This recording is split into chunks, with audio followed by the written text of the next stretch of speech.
মুনাফিক চিনতে গেলে 3টে গুণ তার উপর থেকেই বোঝা যাবে। কটা গুণ? 3টা। মুনাফিকের ব্যাপারে আলোচনা আপনি তো এখন সবে শুরু করছি। কোরআনে আল্লাহ কি বলেছে আপনি যদি শোনেন তাহলে এখান থেকে পালাতে রাস্তা পাবেন না। কঠিন ব্যাপার হয়ে গেল মমতাজুলকে এনে।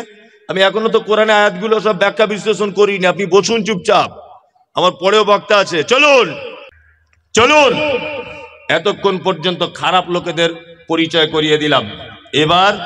এবার আপনাদেরকে পরিচয় করিয়ে দিব ভালো মানুষের সঙ্গে, তার নাম মোমেন। যারা বসে আছেন মোমেন হতে চান সবাই। আপনি পৃথিবী সম্পর্কে জানতে চাইছেন, সেটা পাবেন। আপনি জানতে চাইছেন মানে চিকিৎসার জগৎ, আপনি এর ভিতরে পাবেন। আপনি জানতে চাইছেন একটা মানুষ তার জীবনে সফলতা অর্জন করে তার রবের তৈরি করা জান্নাতে কি করে যাবে তার পদ্ধতি, এটার ভিতরে পাবেন। এক কথাতে একটা মানুষের জীবনে জ্ঞানের পরিপূর্ণতা যদি লাভ করাতে চায় সে নিজে, আমি তো মনে করি পৃথিবীর অন্য কোন সাবজেক্ট যদি অধ্যয়ন নাই বা করে, শুধু যদি কোরআন মাজিদটাই যদি সে তেলাওয়াত করে বা অধ্যয়ন করে, ইনশাআল্লাহ তার জ্ঞানের পরিপূর্ণতার আর কোনো অভাব থাকবে না। সমস্ত জ্ঞান আল্লাহ সুবহানাহু ওয়া তাআলা বলছেন তিবিয়ানা লিকুল্লি শাই, প্রতিটা বিষয় আমি সামান্যতম ব্যাপার হলেও এর ভিতরে আলোচনা করতে বাদ দিইনি। আর একটা মজার কথা বলি, যদি বলছেন ছোট বিষয় বলতে কি, আমরা জানি পিপিলিকা ছোট্ট একটা প্রাণী, তাই না? ছোট্ট প্রাণী যা আমাদের বাড়িতে মা বোনেরা অনেক সময় চুলোর পাড়ে পিপিলিকা এক জায়গায় হলে তাদেরকে জ্বালানির সঙ্গে চুলোর ভিতরে দিয়ে দেয়। অনেক সময়তে হয় এগুলো। অনেক সময়তে কৃষক চাষিরা তারা অনেক কীটনাশক ব্যবহার করে তাদেরকে মেরেও দেয়। অনেক চাষিরা আছে। আর এখন তো মানুষের বিবেক বুদ্ধি বলে কিছু নেই, সব হারিয়ে গেছে। ধানের জমিতে ধান চাষ করার পরে ধানের যে অবশিষ্ট যে খড়গুলি থাকে সেগুলো আমরা জমিতে অনেক সময় আগুন লাগিয়ে দিই। মাঠে জমিতে ঘাস পরিপূর্ণ হয়ে গেছে, শুকিয়ে গেছে, আমরা ওগুলোতে আগুন লাগিয়ে দিই। এগুলো নিষ্ঠুর হৃদয়ের মানুষ ছাড়া কখনোই সম্ভব নয়। আপনার হয়তো জানা নেই, ওই ধানের জমির কোনো এক কোনায় ছোট্ট একটা পাখি তার 2টো বাচ্চাকে নিয়ে বসবাস করে। এটা আপনার জানা নেই, জানার বাইরে। এই নিষ্ঠুরতা অবলম্বন করবেন না। যে কথা বলছিলাম সেটা হচ্ছে এই, পিপিলিকা একটা ছোট্ট প্রাণী। আল্লাহ সুবহানাহু ওয়া তাআলা কোরআন মাজিদে শুধু পিপিলিকার কথা বললেন না, পিপিলিকার সম্পর্কে একটা সূরা পর্যন্ত অবতীর্ণ করে দিলেন। মৌমাছি যেটা কামড়ালে মানুষের ফুলে যায়, জ্বালা যন্ত্রণা হয়, এই মৌমাছির সম্পর্কেই শুধু আলোচনা করলেন না, এই মৌমাছির মধু সংগ্রহ সম্পর্কে বললেন, তার মধুর উপকারিতা সম্পর্কে বললেন, এবং এর নামে একটা সূরা পর্যন্ত অবতীর্ণ করে দিলেন। আল্লাহু আকবার। শুধু এই নয়, চাষি ভাইয়েরা যারা মাঠে ঘাটে যান, ঠিক সন্ধ্যাবেলা যখন বাড়ি আসেন বা মাঠে যান ধানের জমি দেখতে, দেখবেন কিছু বক পাখি, বক জাতীয় পাখি, তারা ডানা মেলতে মেলতে ফাঁকা আসমানে ঘোরে, ঘোরে না? ঘোরে। দেখবেন সারিবদ্ধভাবে তারা যায়, আর 2-4 বার ডানাটা ঝাপটে ঝাপটি করে আবার সোজা করে দেয়, গিয়ে দেখবেন হেলে দুলে চলতে থাকে না? আল্লাহ সুবহানাহু ওয়া তাআলা পবিত্র আল কোরআনে বলছেন, আওয়ালাম ইয়ারাউ ইলা তাইরি ফাওকাহুম সাফাতিন ওয়া ইয়াকবিজ মা ইমসিকুহুন্না ইল্লার রহমান ইন্নাহু বিকুল্লি শাইইন বাসীর। পৃথিবীতে কিছু মানুষের দাবি যে তারা নাস্তিক, বলে না কিছু মানুষ যে আমরা নাস্তিক, স্রষ্টাতে বিশ্বাসী নয়। আমি তো মুমতাজুল ইসলাম বলছি এটা, যে পৃথিবীর কোন মানুষ কোনোদিন নাস্তিক হতে পারে না। যে নিজেকে নাস্তিক দাবি করে সে একজন চরম মিথ্যুক। কারণ আপনারা জানেন এখানে শিক্ষিত মানুষরা আছেন, যে কর্তা ছাড়া কর্মর অচল, কর্তা ছাড়া কর্ম অচল। আপনি যদি এখন বিরিয়ানি খান, আচ্ছা বলুন তো, এই বিরিয়ানিটা যদি খুব টেস্টফুল হয়, তা এই বিরিয়ানির পেছনে যে একজন রাঁধুনি আছে, এটা আপনাকে মানতে হবে কি হবে না? হবে, হবেই। কারণ রাঁধুনি ছাড়া বিরিয়ানিটা সম্ভব হয় নি। আপনি একটা গান শুনছেন, খুব সুন্দর। আচ্ছা বলুন তো, এই গান শোনার পরে একটা গায়কের কথা মনে হবে কি হবে না? হবেই। পৃথিবীতে কর্তা ছাড়া কর্ম হয় না। এই যে প্রত্যেক দিন সূর্যটা পূর্ব দিকে উঠে পশ্চিম দিকে আবার ডুবে চলে যায়, তার আলোগুলো আস্তে আস্তে নিস্তেজ হয়ে অন্ধকারে রূপান্তরিত হয়, তাই না? আচ্ছা বলুন তো, প্রত্যেক দিন একই টাইমে নির্দিষ্ট সময় একটাই রাস্তা দিয়ে প্রতিনিয়ত তাকে নিয়ন্ত্রণ করা, তাকে তোলা, তাকে ডোবানো, তার তেজকে বাড়িয়ে দেওয়া, তার তেজকে কমিয়ে দেওয়া। আচ্ছা বলুন তো, এটা তো একটা কাজ। কাজ কি কাজ নয়? কাজ। তাহলে কাজের পিছনে কর্তা থাকতে হবে কি হবে না? হবে। তার মানে কর্তা ছাড়া কখনো কাজ হয় না। এই যে মাইকের সাউন্ড আপনারা শুনতে পাচ্ছেন, এই সাউন্ডের পিছনে মুমতাজুল ইসলাম লুকিয়ে আছে না নেই? আছে। আল্লাহ সুবহানাহু ওয়া তাআলা বিশেষ করে আমার মনে হয় নাস্তিক কোয়ালিটির মানুষদের জন্য বলছেন, আওয়ালাম ইয়ারাউ ইলা তাইরি ফাওকাহুম সাফাতিন ইয়াকবিজ মা ইমসিকুহুন্না ইল্লার রহমান ইন্নাহু বিকুল্লি শাইইন বাসীর। তোমরা কি আকাশের দিকে দেখো না? পক্ষীগুলোরা তখন যারা পেট ভর্তি করে নিজের বাসার দিকে আবার ফেরত আসে, তারা ডানা ঝাপটাতে ঝাপটাতে এক পর্যায়ে ডানাকে স্থির করে দেয়। আল্লাহ এখানে বলতে চাইছেন যে তোমরা কি স্থির করা ডানা পক্ষীগুলোর দিকে দেখো না? মহাশূন্যতে তাদেরকে কে ভাসমান অবস্থায় রাখে? পৃথিবীর কোন মানুষের পক্ষে সম্ভব? আল্লাহ বলছে ইল্লার রহমান, এটা আমার পক্ষে সম্ভব, আর কারোর পক্ষে সম্ভব নয়। আপনার পক্ষে সম্ভব আছে যে একটা বাটি, একটা থালা, একটা কোনো জিনিস ভাসমান অবস্থায় প্যান্ডেল আর এই মাটির মাঝখানে রেখে দেবে? কারো ক্ষমতা আছে? না। আল্লাহ বলছে ইল্লার রহমান, এটা শুধুমাত্র ক্ষমতা কার? আল্লাহ। প্রত্যেক জিনিস এর ভিতরে বর্ণনা হয়েছে।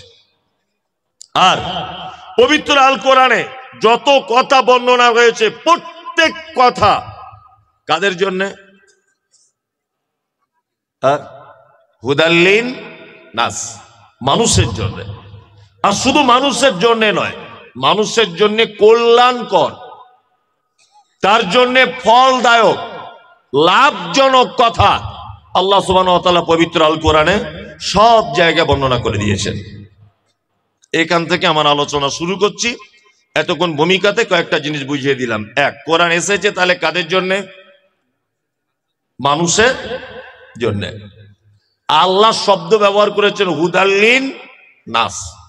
আরবিতে কিছু শব্দ আছে যেগুলো উভয় লিঙ্গকে বোঝায়, বাংলাতেও তেমন আছে। যেমন আমরা জানি শিশু, শিশু একটা শব্দ। আচ্ছা, শিশু বলতে নারী পুরুষ উভয়কেই বোঝায়? বোঝায় না? বোঝায়। আমরা কিন্তু কখনোই মহিলাদের ক্ষেত্রে বলি না শিশু নি, বলি না, সবার জন্য শিশু। আল্লাহ সুবহানাহু ওয়া তাআলা পবিত্র আল কোরআনে কিছু লিঙ্গ শব্দ ব্যবহার করেছেন, নাস, নারী পুরুষ সবাই। এর একটা ব্যাখ্যা বা এর একটা আর একটা জিনিস দিলে আপনার বুঝতে সুবিধা হবে। জান্নাতে পুরুষ মানুষদের কি দেওয়া হবে? হুর। হুর মানে? হ্যাঁ, এবার হুর মানে নারী। তাহলে হুর মানে যদি নারী হবে, তাহলে নারীরা জান্নাতে গিয়ে কি করবে? তরকারি রান্না করবে? কি করবে? হ্যাঁ, হুর এটা এমন একটি শব্দ যেটা উভয় লিঙ্গকে বোঝানো হয়েছে। হুর শব্দের অর্থ, শাব্দিক অর্থ হচ্ছে বিপরীত লিঙ্গ।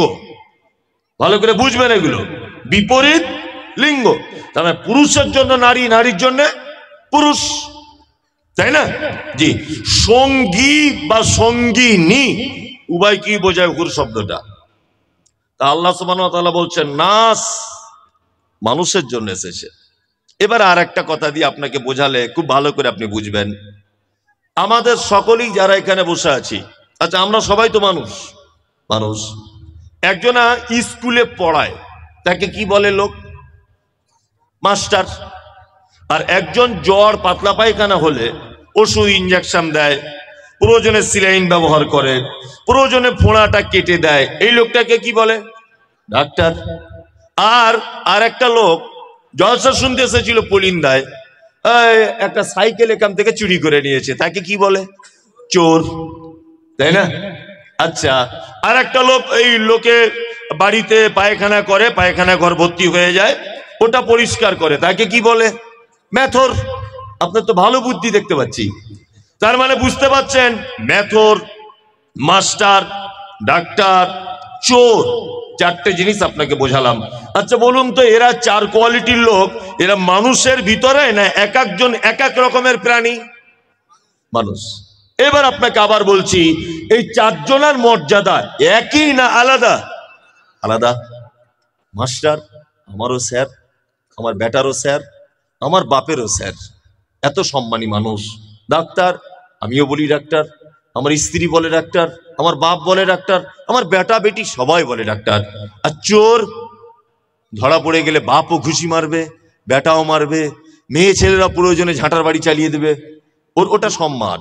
মেথর ও যখন মানে কোদাল আপনার ওই ঝাঁটার বালতি নিয়ে বাসে উঠতে যাবে, কন্ট্রাক্টর সহজে তুলবে না, কারো রিক্সাতে উঠতে গেলে সহজে তুলবে না। ওই জন্য দেখবেন ওরা বেশিরভাগ সাইকেল বা হেঁটে হেঁটে রাস্তাতে যাতায়াত করে, ওদেরকে কোনো প্যাসেঞ্জার গাড়িতে তোলে না। আর মাস্টারকে যদি কেউ দেখে যে আপনাদের পুলিন্দার হেডমাস্টার বাসে উঠছে, আপনি যদি বসে থাকেন তাহলে কি করবেন? ছাত্র হিসাবে সিট ছেড়ে দেবেন, তাকে বলবেন বসুন। তার মানে সম্মানের জায়গাটা সবার জন্য এক নয়।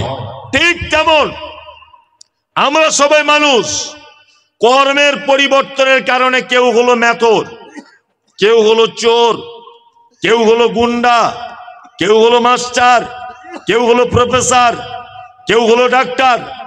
আল্লাহ বলছেন মানুষের জন্য কোরআন অবতীর্ণ করেছি, কিন্তু মানুষের ব্যাপারে আবার অনেক নাম দিয়ে আল্লাহ কোরআন মাজিদে মানুষকে ডেকেছেন, অনেক নাম।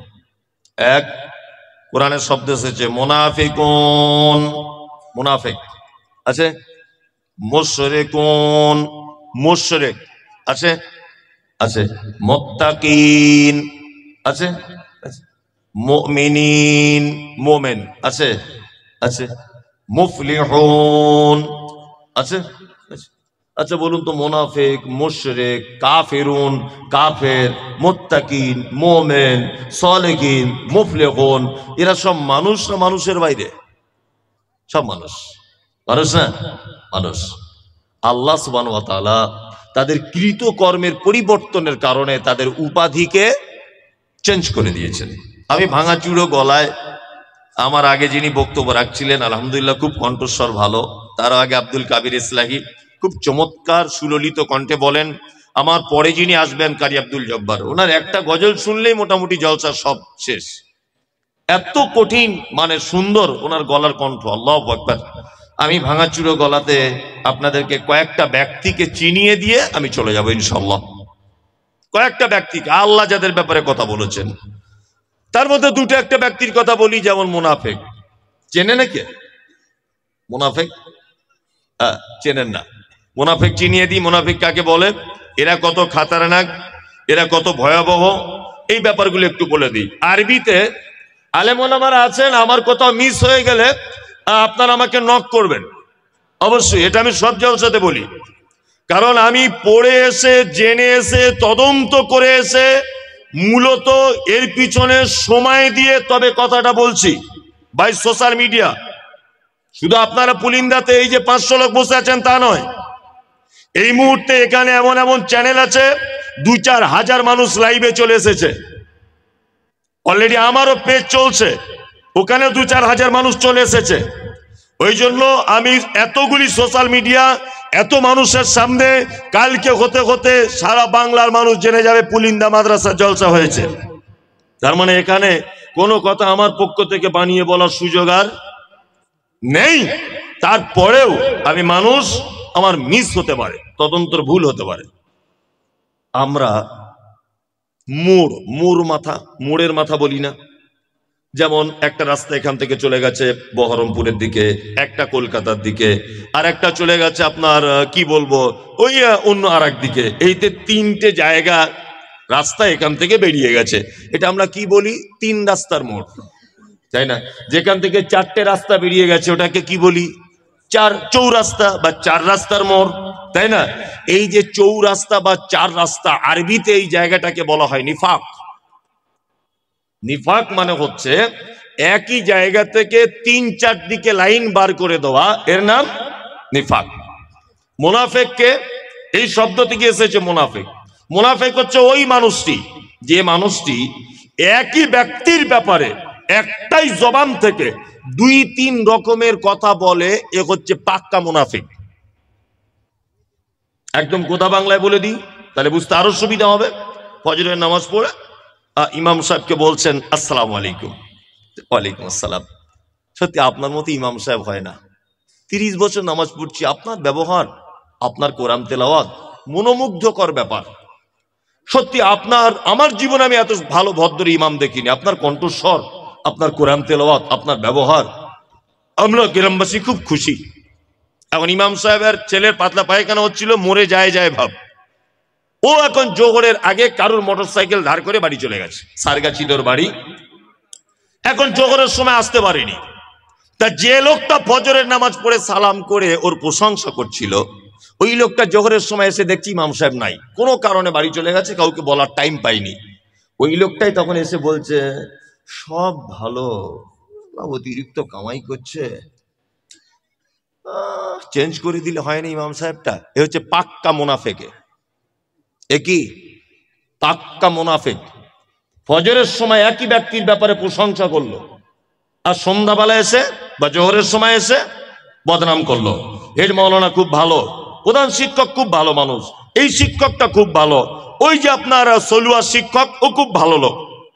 মানে এক কথাতে বুঝে যান মুনাফিক সেই যার মুখে মিষ্টি, অন্তরে বিষ, খড়ির সাপের মতো। এ হচ্ছে মুনাফিক। আর একটা আপনাকে কথা বলে দিই। আচ্ছা, পৃথিবীর সব থেকে বড় পাপ, পাপের নাম কি? শিরক, তাই না? শিরক সব থেকে বড় পাপ। তারপর ধরে নেন পিতামাতার সঙ্গে সদ্ব্যবহার করা,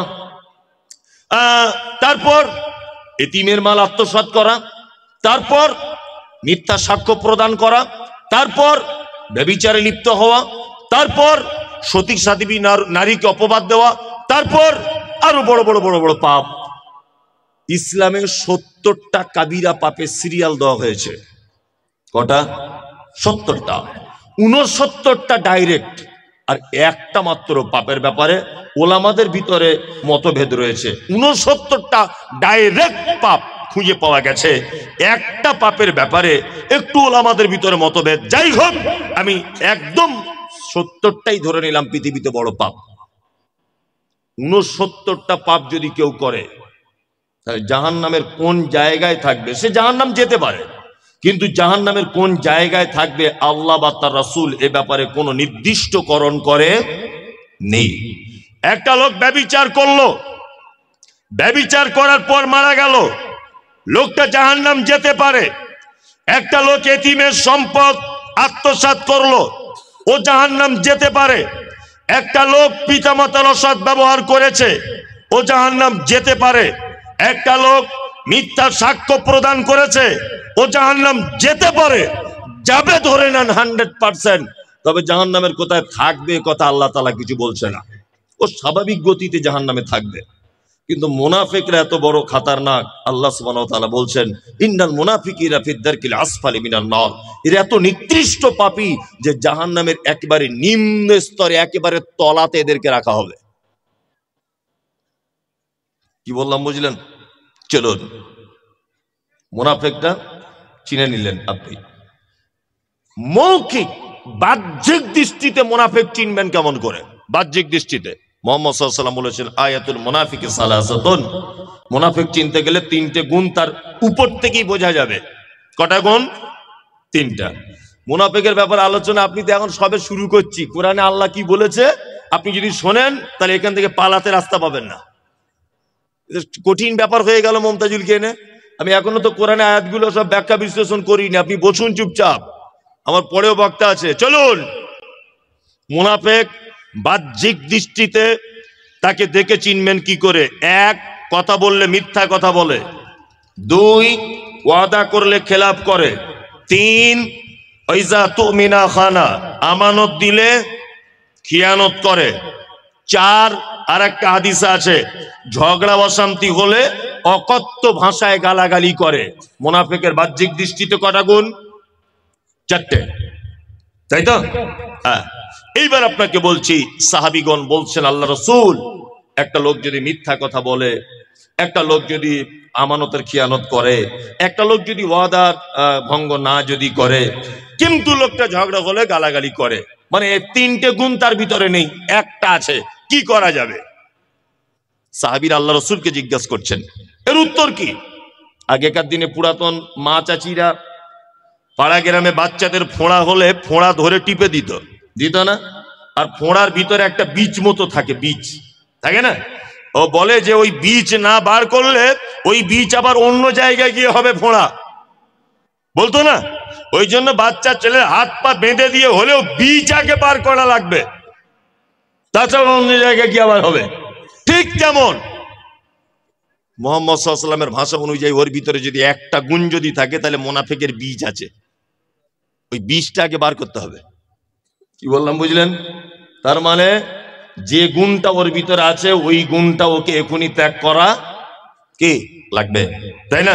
চলুন, এটা বাহ্যিক দৃষ্টিতে মুনাফিকের গুণ।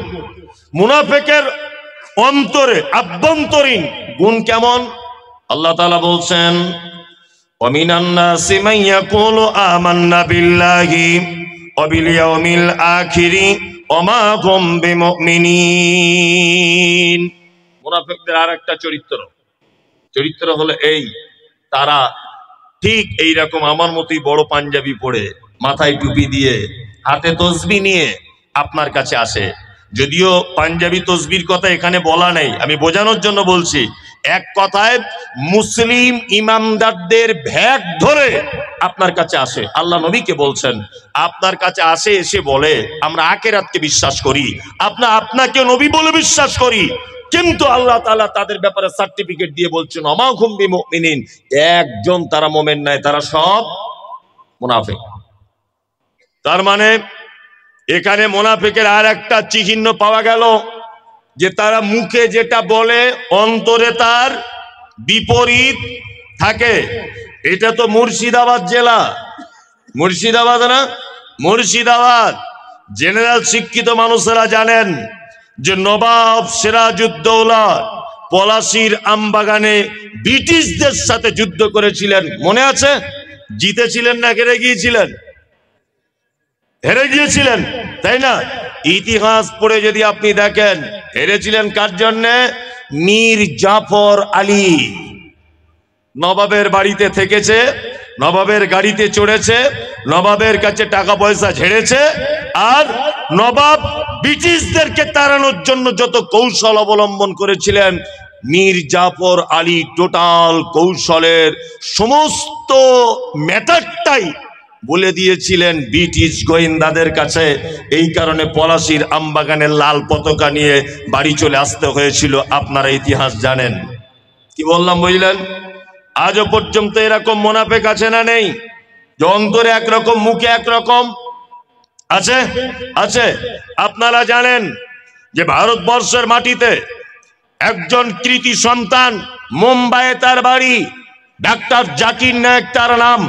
আপনারা জানেন এটা?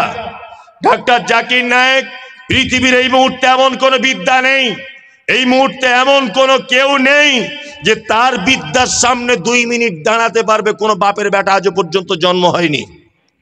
বর্তমানে আপনারা জানেন যে এই লোকটাকে দেশ ছেড়ে চলে যেতে হয়েছে, জানেন তো? দেশে আছে? নেই।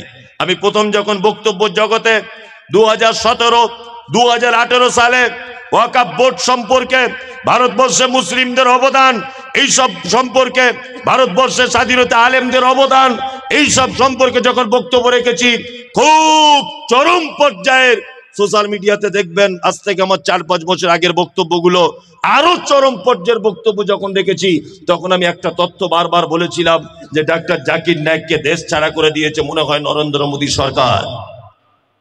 এটা মনে মনে ভাবতাম, অমিত বাবু মনে হয় এর পিছনে সব থেকে বড় হাত। ভেবেছি মনে হয় দিলীপ বাবুর সব থেকে বড় হাত। এখন দেখতে পাচ্ছি ডাক্তার জাকির নায়েককে দেশ ছাড়া করার পিছনে অমিত শাহর যত না অবদান, নরেন্দ্র মোদীর যত না অবদান, দিলীপ বাবুর যত না অবদান, তার থেকে বেশি সর্বনাশ করেছে আমার পশ্চিম বাংলা, ভারতবর্ষের নামধারী, দাড়িওয়ালা, টুপিওয়ালা, পাঞ্জাবিওয়ালা, 22 হাত পাকড়িওয়ালা এই মুনাফেক নামের আলেমরা সব থেকে বেশি সর্বনাশ করেছে। তার একটা জ্বলন্ত প্রমাণ, বাংলাদেশের ময়মনসিংহের একজন বদমায়েশ বিতর্কিত লেখিকা, তার নাম তসলিমা নাসরিন। ওই অসভ্য মহিলাটি ভারতবর্ষে আসার ভিসা পায়। ভালো করে বুঝবেন, আব্দুর রাজ্জাক বিন ইউসুফ আর ভিসা পাচ্ছে না। কেন? ও কি কারোর মেয়ের হাত ধরে টেনেছে? আব্দুর রাজ্জাক বিন ইউসুফ, ওর বেটা ভিসা পাচ্ছে না কেন? ওর বেটা কি কারোর ধর্ষণ কেসের আসামি? আল্লামা দেলোয়ার হোসেন সাইদি কোনোদিন ভিসা পেলেন না এই দেশে আসার জন্য। পেয়েছেন? শুনেছেন কোথাও সাইদি সাহেব এসেছিলেন? শোনেননি। কারণ কি? সব এই মুনাফিকদের কারণে। আব্দুর রাজ্জাক বিন ইউসুফ বাংলাদেশ থেকে আসবেন, এখানে ইসলামের কথা বলবেন, অসুবিধা কোথায়? অসুবিধা আছে এই যে পীর ফকির মাজার করে বসে আছে, চিটিং বা চোর, দাগাবাজ, এরা হচ্ছে পাক্কা মুনাফিক। এদের মুখে একরকম নবী নবী নবী, আর ওই নবীর কথা কি যখন আব্দুর রাজ্জাক বিন ইউসুফ বা ওনার বেটা বা ডাক্তার জাকির নায়েক সত্যটা যখন বলে দিতে চাইছে জাতির সামনে, তখন ওনার বিরুদ্ধে মামলা করে দিচ্ছে। ওই আপনার কোর্টে গিয়ে আপিল জমা দিচ্ছে যে ওতে যাতে ইন্ডিয়া আসতে না পারে, এলে আমাদের মাজারগুলো সর্বনাশ হয়ে যাবে। হচ্ছে মুনাফিকেরা। কি বলছে বুঝতে পারছেন? চলুন মুনাফিকদের ব্যাপারে একটু একটু একটু একটু করে অনেকটাই জানলেন। এবার একটা মারাত্মক কথা বলে দিই। আমি মমতাজুল ইসলাম কোটি কোটি টাকা সুদ খেয়েছি, আমি মারা গেলাম। আচ্ছা বলুন তো, আমার জানাজা পড়া যাবে কি যাবে না? কে? এত বড় মাদ্রাসা আছে, আহলে হাদিস গ্রাম, এতটুকু বলতে পারছেন না? আমি পাপী একজন, ব্যভিচার করেছি, সুদ খেয়েছি, মদ পান করেছি, আমি মারা গেলাম, আমার জানাজাটা পড়া যাবে না? যাবে। ইয়েস, যাবে, কোনো সমস্যা নেই, যাবে। আপনার ইচ্ছা হলে আপনি যাবেন, কোনো সমস্যা নেই। ও যদি বেনামাজিও হয় তা আপনি যাবেন জানাজা পড়তে, মানা নেই।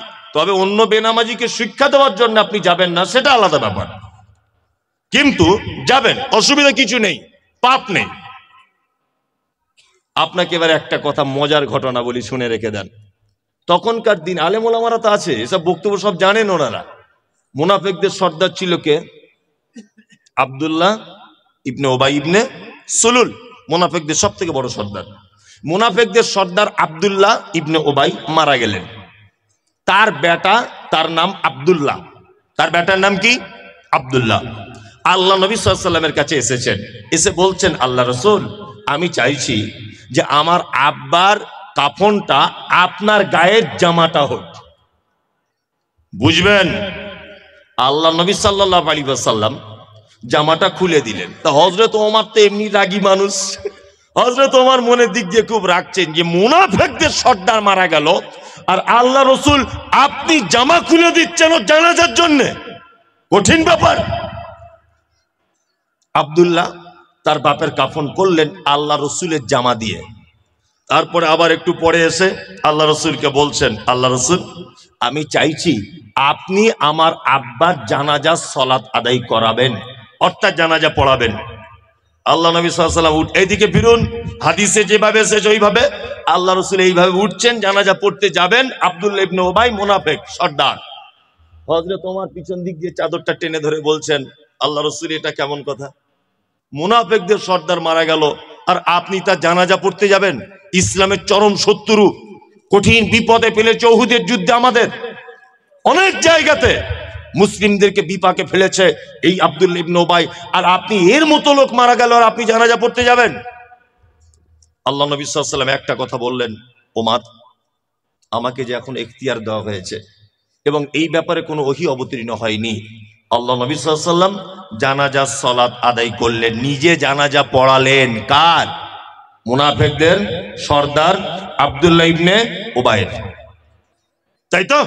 চলুন জানাজার মাঠে হযরত ওমর আল্লাহ রসুলের দিকে ফ্যাল ফ্যাল করে তাকিয়ে নিজেকে লজ্জিত মনে করছেন আর বলছেন, আল্লাহ যেখানে ওহী অবতীর্ণ করলো না আল্লাহর নবীকে জানাজা পড়া থেকে বিরত হবার জন্য, আর আমি ওমর আল্লাহ রসুলের চাদর ধরে টেনে দিয়েছি জানাজা পড়তে যেতে দিব না বলে, আমি ওমর মনে হয় চরম ভুল কাজ করে দিয়েছি। এবার আপনাকে আর একটা কথা বলি, নবী বলেছেন আমার পরে যদি কেউ নবী হতো, হতো কে নবী হতো? ওমর। কেন? তার বিচক্ষণতা অনেক বেশি ছিল, তাই না? আল্লাহ সুবহানাহু ওয়া তাআলার নবী সাহাবী হযরত ওমর যখন মন টন খারাপ করে বসে আছেন, আমি ফালতু কাজে কেন নবীকে বারণ করতে গেলাম, সাথে সাথে কোরআনের আয়াত অবতীর্ণ হলো, ওয়ালা তুসাল্লি আলা আহাদিম মিনহুম মাতা আবাদা ওয়ালা তাকুম আলা কবরিহি। নবীর উপরে কোরআন অবতীর্ণ হলো, নবী মুনাফিকদের কেউ মারা গেলে কশ্চিন কালেও আপনি জানাজার সালাত আদায় করতে যাবেন না। আজকে যা করেছেন আজকে থেকে শেষ। আর মুনাফিকদের কেউ মারা গেলে জানাজা পড়া যাবে না। শুধু জানাজা নয়, আল্লাহ নবীকে বলছেন ওয়ালা তাকুম আলা কবরিহি, আপনি মুনাফিকদের কবরের পাশে পর্যন্ত দাঁড়াবেন না। আল্লাহ তারপরে বলছেন ইন্নাহুম কাফারু, নিশ্চয়ই তারা অস্বীকার করেছে বিল্লাহকে, আল্লাহর সাথে, ওয়া রাসূলিহি, রাসূলের সাথে, ওয়া মাতু ওয়া হুম ফাসিকুন, এবং তারা মৃত্যুবরণ করেছে ফাসিক অবস্থাতে। তার মানে পৃথিবীতে এমন কোন পাপী নেই যে পাপীর ব্যাপারে ডাইরেক্ট বলা হয়েছে তার জানাজা পড়া যাবে না। ভালো করে বোঝার চেষ্টা করুন। কিন্তু মুনাফিক তো খাতারনাক পাপী, যার ব্যাপারে ডাইরেক্ট কোরআন অবতীর্ণ হয়েছে ওয়ালা তুসাল্লি আলা আহাদিম মিনহুম মাতা আবাদা ওয়ালা তাকুম আলা কবরিহি। আল্লাহ সুবহানাহু ওয়া তাআলা নবীকে বলছেন, নবী মুনাফিকদের যদি কেউ মারা যায় ওয়ালা তুসাল্লি, আপনি কোশ্চিন কালেও তাদের জানাজা করতে পারবেন না। দুই, ওয়ালা তাকুম আলা কবরিহি, মুনাফিকদের কেউ মারা গেলে আপনি তার কবরের সামনে দাঁড়াতে পারবেন না। তার মানে বুঝতে পারছেন এরা কত খাতারনাক? বুঝতে পারছেন? এই দেখুন এরা কত খাতারনাক। আর একটা কোরআনের আয়াত, ওই একই সূরা, একটাই সূরার ৮০ নম্বর আয়াত, সূরা তওবা। আর এইটা যেটা বললাম এটা ৮৪ নম্বর আয়াত। আবার একটা আয়াত আপনাকে বলে দিব, এটা হচ্ছে ১১৩ নম্বর আয়াত। ৮০ নম্বর আয়াত আল্লাহ সুবহানাহু ওয়া তাআলা একটা কথা বলছেন চমৎকার। এক, আচ্ছা তাহলে মুনাফিকদের জানাজা পড়া গেল না, আমি মারাত্মক বড় একজন পাপী, আচ্ছা আপনি আমার জন্য একটু ক্ষমা চাইতে পারেন কি পারেন না? পারেন? পারেন, কোনো ব্যাপার না। আপনি দোয়া করবেন, ও রব্বানা আতিনা, আল্লাহ আমার ভাই মুমতাজুল ইসলাম বড় পাপ করেছে, দয়া করে তুমি আমার ভাইকে ক্ষমা করে দাও। পুলিন্দা মাদ্রাসার হেড মাওলানা মারা গেছে, আপনি যদি দোয়া করেন আল্লাহ আলেম মানুষ ছিলেন, চলার পথে যদি ভুল হয় ক্ষমা করে দাও। মাদ্রাসার সেক্রেটারি মারা গেল, আপনি দোয়া করতে পাবেন আল্লাহ দিনের কাজ করেছে, এতদিন ভুল ত্রুটি হলে ক্ষমা করে দাও। আপনার চাচা একজন মাতাল মারা গেল, একজন ধর্ষক মারা গেল, সুদের টাকা খেয়েছে, কোটি কোটি টাকা মারা গেল, আপনি দোয়া করতে পারবেন আল্লাহ আমার চাচা তো মানুষ, না জানার কারণে বা জানার কারণে মদ পান করেছিল, তুমি তাকে ক্ষমা করে দাও। সুদের টাকা খেয়েছিল, তুমি ক্ষমা করে দাও। ক্ষমা চাওয়া যাবে কি যাবে না? যাবে, যাবে। পৃথিবীতে একটা পাপী আছে তাদের জন্য ক্ষমা প্রার্থনা করা হারাম, চলবে না, তাদের জন্য ক্ষমা চাওয়া যাবে না। কারা? এই দেখুন আল্লাহ সুবহানাহু ওয়া তাআলা মুনাফিকদের ব্যাপারে বলছেন ইস্তাগফির লাহুম, নবী আপনি ক্ষমা প্রার্থনা করেন। আওলা তাস্তাগফির লাহুম, যদি ক্ষমা প্রার্থনা নাই বা করেন, ইন তাস্তাগফির লাহুম ৭০ মাররাতান, আপনি যদি মুনাফিকদের জন্য ক্ষমা প্রার্থনা করেন একদিনে ৭০ বার। কতবার? কত? ৭০ বার। আল্লাহ নবীকে বলছেন ইস্তাগফির লাহুম, ক্ষমা প্রার্থনা করেন। আওলা তাস্তাগফির লাহুম, আর নাই বা করেন ইন তাস্তাগফির লাহুম ৭০ মাররাতান, আপনি যদি মুনাফিকদের ব্যাপারে একদিনে ৭০ বার যদি তওবা ক্ষমা যদি প্রার্থনা করেন, আল্লাহ বলছেন ফালা ইয়াগফির আল্লাহু লাহুম, আমি আল্লাহ কখনোই মুনাফিকদের ক্ষমা করব না। কঠিন অবস্থা। আচ্ছা বলুন, আমি মুমতাজুল ইসলাম, আমি একজন দু পাতা পড়া মৌলভী সাহেব লোক, আমার ঈমান খুব কমজোর, আমি গুনাহগার লোক, আমি দোয়া করছি, হয়তো আল্লাহ আমাকে পছন্দ করছে না, এই জন্য কবুল করছে না। হেড মাওলানা দোয়া করছে, হয়তো মানুষ হিসাবে ভুল ত্রুটি কিছু আছে, এই জন্য আল্লাহ পছন্দ করছে না। সেক্রেটারি দোয়া করছে, মানুষ হিসাবে আল্লাহ হয়তো ভুল ত্রুটি কিছু আছে ওনার, এই জন্য আল্লাহ কবুল করছে না। এবার বলুন তো, মুহাম্মদ সাল্লাল্লাহু আলাইহি ওয়াসাল্লাম দোয়া করছেন, ওনার তো কোনো ভুল ত্রুটি নেই, আছে? নেই। আল্লাহ নবীকে একদম হুঁশিয়ারি দিয়ে বলছেন, ইন তাস্তাগফির লাহুম ৭০ মাররাতান।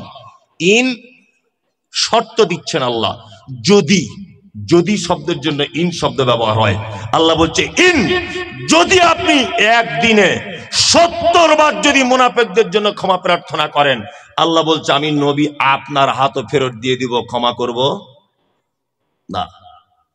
তার মানে এরা কত বড় খাতারনাক, বুঝতে পারছেন মুনাফিকরা?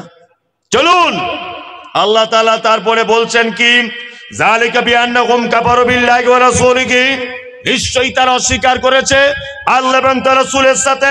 যালিকা বিআন্নাহুম কাফারু বিল্লাহি ওয়া রাসূলিহি ওয়াল্লাহু লা ইয়াহদিল কওমাল ফাসিকিন।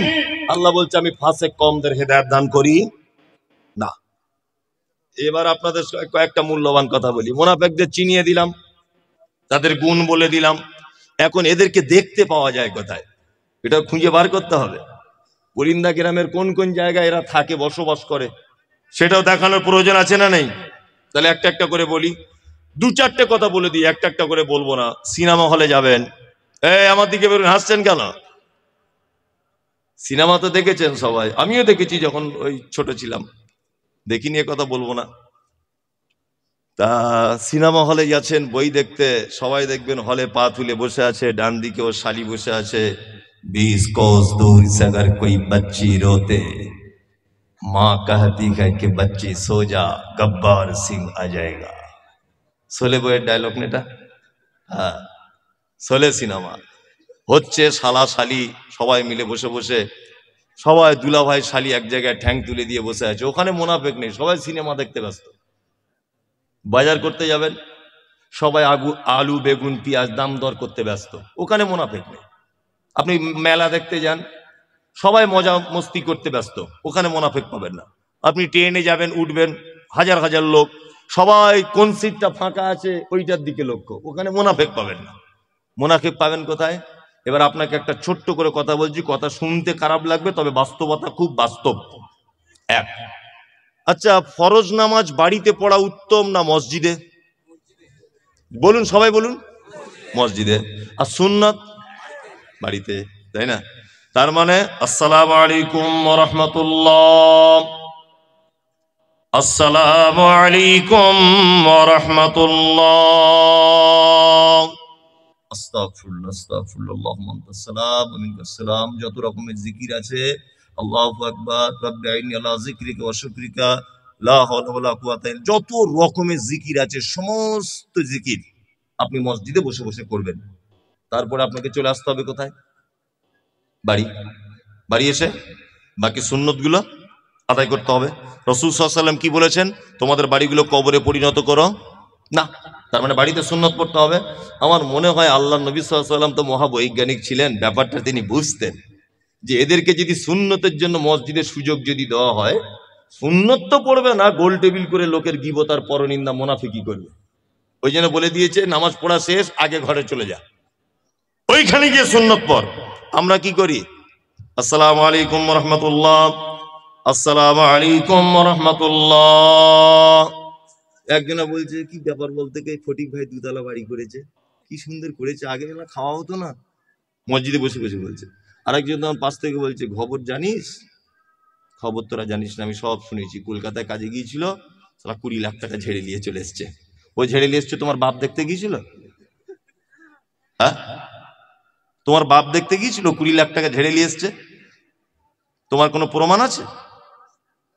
একটা বইয়ের স্বামী মারা গেছে, হঠাৎ তার স্বামীর ডেথ সার্টিফিকেট তোলার জন্য 4-5 বার ও বহরমপুরে যাচ্ছে আর আসছে। চায়ের দোকানে বসে বসে বলছে, কি ব্যাপারে, স্বামী যতদিন ছিল ততদিন ঘর থেকে বার হতো না, এখন ঘন ঘন ভ্যানিটি ব্যাগ নিয়ে কোথায় যাচ্ছে কোথায়? আর একজন তখন বলছে, দেখ মনে হয় কোথাও কট লাইন কিছু করেছে।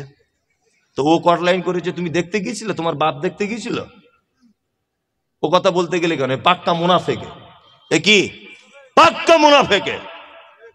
কার বউ কোথায় যাচ্ছে, কে দুতলা বাড়ি করলো, কে বুলেট গাড়ি চেপে গেল, তোমার কেন এত দায় পড়ে গেল? আর পাড়া গ্রামে ও 2 টাকার চা খায় আর 22 টাকার পরের বদনাম করে বসে বসে, মুনাফিকি করে না? মসজিদ আল্লাহর ঘর, সেখানে বসে বসে দেখবেন নামাজের পরে 4-5টা বুড়ো লোক থাকে, ওই বুড়ো লোক বসে বসে ওখানে কি করে, গীবত পরনিন্দা করে। মসজিদে কাঁচা কুঞ্চি রেখে দেবেন, ইমাম সাহেবকে বলছি, বুঝলেন? মসজিদে কাঁচা কুঞ্চি, নামাজের পরে দেখবেন যে এরকম চলছে, প্যাচাম প্যাচাম করে তার পাছায় চাপকিয়ে দিবেন। আরে গরমকাল আসছে, হারাম করে এত বড় বদমায়েশ, নামাজের পরে মসজিদের কারেন্ট পুড়িয়ে বসে বসে গল্প করছে, আসে না? বসে বসে নামাজ পড়া বাদ দিয়ে দুনিয়ার কথা, হেড মাওলানার দুর্নাম, মাদ্রাসার দুর্নাম, সেক্রেটারির দুর্নাম, ও টাকা মেরে খায়, ও অমুক করে খায়, আর তুমি ধোয়া তুলসী পাতা, সবাই খারাপ আর তুমি ভালো। গ্রামে এরকম লোক আপনাদের পুলিন্দাতে নেই, আমাদের ওদিকে আছে। না বলবো না, মারবে, আমি বললে মারবে বাবা। আমার তো দেখতে পাচ্ছেন সোশ্যাল মিডিয়া, যেখানে যাচ্ছি বোম মারছে গাড়িতে। ওই হাওড়া জেলাতে গেলাম সেদিন, বোম মেরে দিয়েছে গাড়িতে। আল্লাহ বাঁচানে ওয়ালা, আল্লাহ যদি বাঁচায় তো আর কেউ বাঁচাতে পারবে, মারতে পারবে না। গাড়ি নিয়ে বার হলাম, আমার ড্রাইভার গাড়ি চালাচ্ছে, মানে 500 মিটার গিয়েছি জলসা ছাড়া, আর বাঁশ নিয়ে সব গাড়ি ভাঙচুর করতে চলে এলো। আমি গাড়ি থেকে নেমেছি, বোম মারতে শুরু করে দিচ্ছে গাড়িতে। আশ্চর্য, সোশ্যাল মিডিয়া দেখেছেন তো এগুলো, আশ্চর্য ব্যাপার। আমি তো কারোর বিরুদ্ধে কিছু বলি না। আচ্ছা, এতক্ষণ যা বলেছি কারোর বিরুদ্ধে বলেছি না? বাস্তব কথাগুলো হাদিস কোরআন দিয়ে বললাম, বাস্তব কথাগুলো বললাম। এতে আমি এত আর কি ভয়ঙ্কর লোক। আমাকে দেখলেই মানুষ সবসময় মানে উগ্র মেজাজে আছে, মানে একে পেলেই মেরে দিবে কিরকম ব্যাপার। আর সোশ্যাল মিডিয়াতে তো আছি বড় পাকড়ি বলা, ও খুললেই মমতাজুল ইসলামের জন্মের ঠিক নাই, দেখবেন। ও সোশ্যাল মিডিয়া খুললেই মমতাজুল ইসলামের জন্মের ঠিক নাই, ও বিয়াদব, ও কোরআন পড়তে জানে না, ও রাজমিস্ত্রি কাজ করে, ও হাদিস কোরআন বুঝে না, এইসব আর কি কথা। কারণ কি বলুন তো, আমি হচ্ছি ওই ডাক্তার, রুগীর রোগে ঔষধ দিই। কি বললাম বুঝলেন? যেখানে যেখানে রুগীর ঔষধ প্রয়োজন, ঠিক জায়গাতে ঔষধ মেরে দিই। এই জন্য রুগীর একটু কষ্ট হবেই, হবে না? ফোঁড়া হলে যদি কেটে দিই, তা রুগীর লাগবে না? লাগবে। আমি বলে দিয়েছি, সারা পশ্চিমবাংলার যত মাজার আছে 2025-27 মধ্যে ঐক্যবদ্ধভাবে সব মাজার বুলডুজার দিয়ে ভেঙে দিতে হবে, আর যত বুলডুজারের খরচা আমি দিয়ে দেবো। এইসব কথা যখন বলে দিয়েছি, তখন বলছে আমাদের পীরের মাজার ভাঙবে বলেছে। কি বললাম বুঝলেন? আল্লাহু আকবার। মানে পীর সাহেবদের সঙ্গে আর হিন্দু ভাইদের কিছু মিল আছে, মারাত্মক মিল আছে না? এই আপনার আদিনার মসজিদে শিবের লিঙ্গ পাওয়া গেছে, আর শিব কজন আর ও লিঙ্গ কটা? রাম মন্দিরে শিব পাওয়া গেল, আদিনার শিব পাওয়া গেল, তা ও শিবই বা কটা আর লিঙ্গই বা কটা? এটা একটা জানার ব্যাপার। হ্যাঁ, এই দেখুন আপনাকে একটা মজার কথা বলি। কলকাতা যান তো আপনারা এই রোড দিয়ে, দমদম এয়ারপোর্ট পার করে মধ্যমগ্রাম আর বারাসাত এর মাঝখানে দেখবেন রাস্তার ধারে একটা মাজার আছে, ছোট্ট এরকম। লক্ষ্য করতে করতে আসবেন, এদিক দিয়ে গেলে ডান দিকে পড়বে, ওদিক থেকে গেলে বাম দিকে পড়বে, ঠিক আছে? আর মাজারটায় লেখা আছে বাবা একদিল শাহ মাজার। আচ্ছা ভালো, ওই পীর সাহেবের দেখছি আর একটা মাজার আছে আমাদের বারাসাত কাজী পাড়াতে, বাবা একদিল শাহ। ওই পীর সাহেবের আর একটা মাজার আছে হাড়োয়াতে, উত্তর 24 পরগনায়, একই পীর একদিল শাহ। আমি বলে একটা পীর মরেছে কয় জায়গায়? এটা ভাবনা চিন্তারও ব্যাপার। পীর তো একজন, তা মরে কয় জায়গায়? সব জায়গায় মাজার, আর সব জায়গাতে মানুষ সেজদা দিচ্ছে। তা ব্যাখ্যা করছে এরকম ভাবে, বাবারা আমার, ও ভাইরা আমার, আমাদের পীর সাহেব আগেকার দিনে লরি টরি ছিল না, বাস ছিল না, ট্রেন ছিল না, কলকাতায় গিয়েছিল বই কিনতে। বই মাথায় করে আসার সময় হেঁটে হেঁটে পা ব্যথা হয়ে গিয়েছিল বলে বারাসাতের ওই রাস্তার ধারে বসেছিল 5 মিনিট। যেই বসেছে তার মুরিদেরা তাড়াতাড়ি করে ওই জায়গাটা মাজার করে দিয়েছে। ওইখান থেকে বই নিয়ে আবার আস্তে আস্তে কাজীপাড়াতে একটু রেস্ট করেছে, ওইখানে একটা মাজার করে দিয়েছে। ওইখান থেকে হাড়োয়া এসে মৃত্যুবরণ করেছে, ওই জায়গাটা আর একটা মাজার করে দিয়েছে। মনে মনে বলছি, তোর পীর সাহেব যেখানে পেচ্ছাপ পিতে বসেছিল ওখানে একটা করতে পারতিস, তোর পীরের পায়খানা ঘরে একটা করতে পারতিস। সেজদা দিত মানুষ পায়খানাতে। হারামখোরদের মনে হচ্ছে ওদের কাঁচা কুঞ্চি যদি আর আমার হাতে শাসন ক্ষমতা যদি থাকতো, হযরত ওমরের মতো জামানা যদি এটা হতো, তা ওদের চামড়া তুলে দিতাম। মানুষের ঈমান নষ্ট করার সব থেকে বড় কারখানা, তার নামে মাজার আর ফকির। কি বললাম বুঝলেন? বর্তমান সময়ে একটা মানুষকে কাছ থেকে সুস্থ সবল মানুষের কাছ থেকে, নিরীহ মানুষের কাছ থেকে ঈমান হরণ করার সব থেকে বড় মাধ্যম। তার মধ্যে আপনাদের মুর্শিদাবাদে কয়েকটা খাতারনাক চিজ আছে, খুব বাড়াবাড়ি করছে কদিন। হ্যাঁ, খুব বাড়াবাড়ি। পরশুদিন দিয়েছি ওকে সার্প দিয়ে ধুয়ে, তাও লজ্জা শরম নাই, তাও বলছে। আমি কোন একটা বক্তব্যতে বলেছি শবে বরাত শুধু বেদাত না, পচা বেদাত। কি বললাম বুঝলেন? পচা বেদাত। এমনি লোকাল বেদাত হলে আলাদা ব্যাপার, পচা বেদাত। আর আমাকে বলছে শবে বরাত হাদিসে আছে। কোন হাদিসে আছে বল? শবে বরাত কোন হাদিসে আছে বল? শাবান মাস সম্পর্কে আল্লাহ নবী সাল্লাল্লাহু আলাইহি ওয়াসাল্লামের দুটো ঘোষণা, ভালো করে বোঝার চেষ্টা করুন।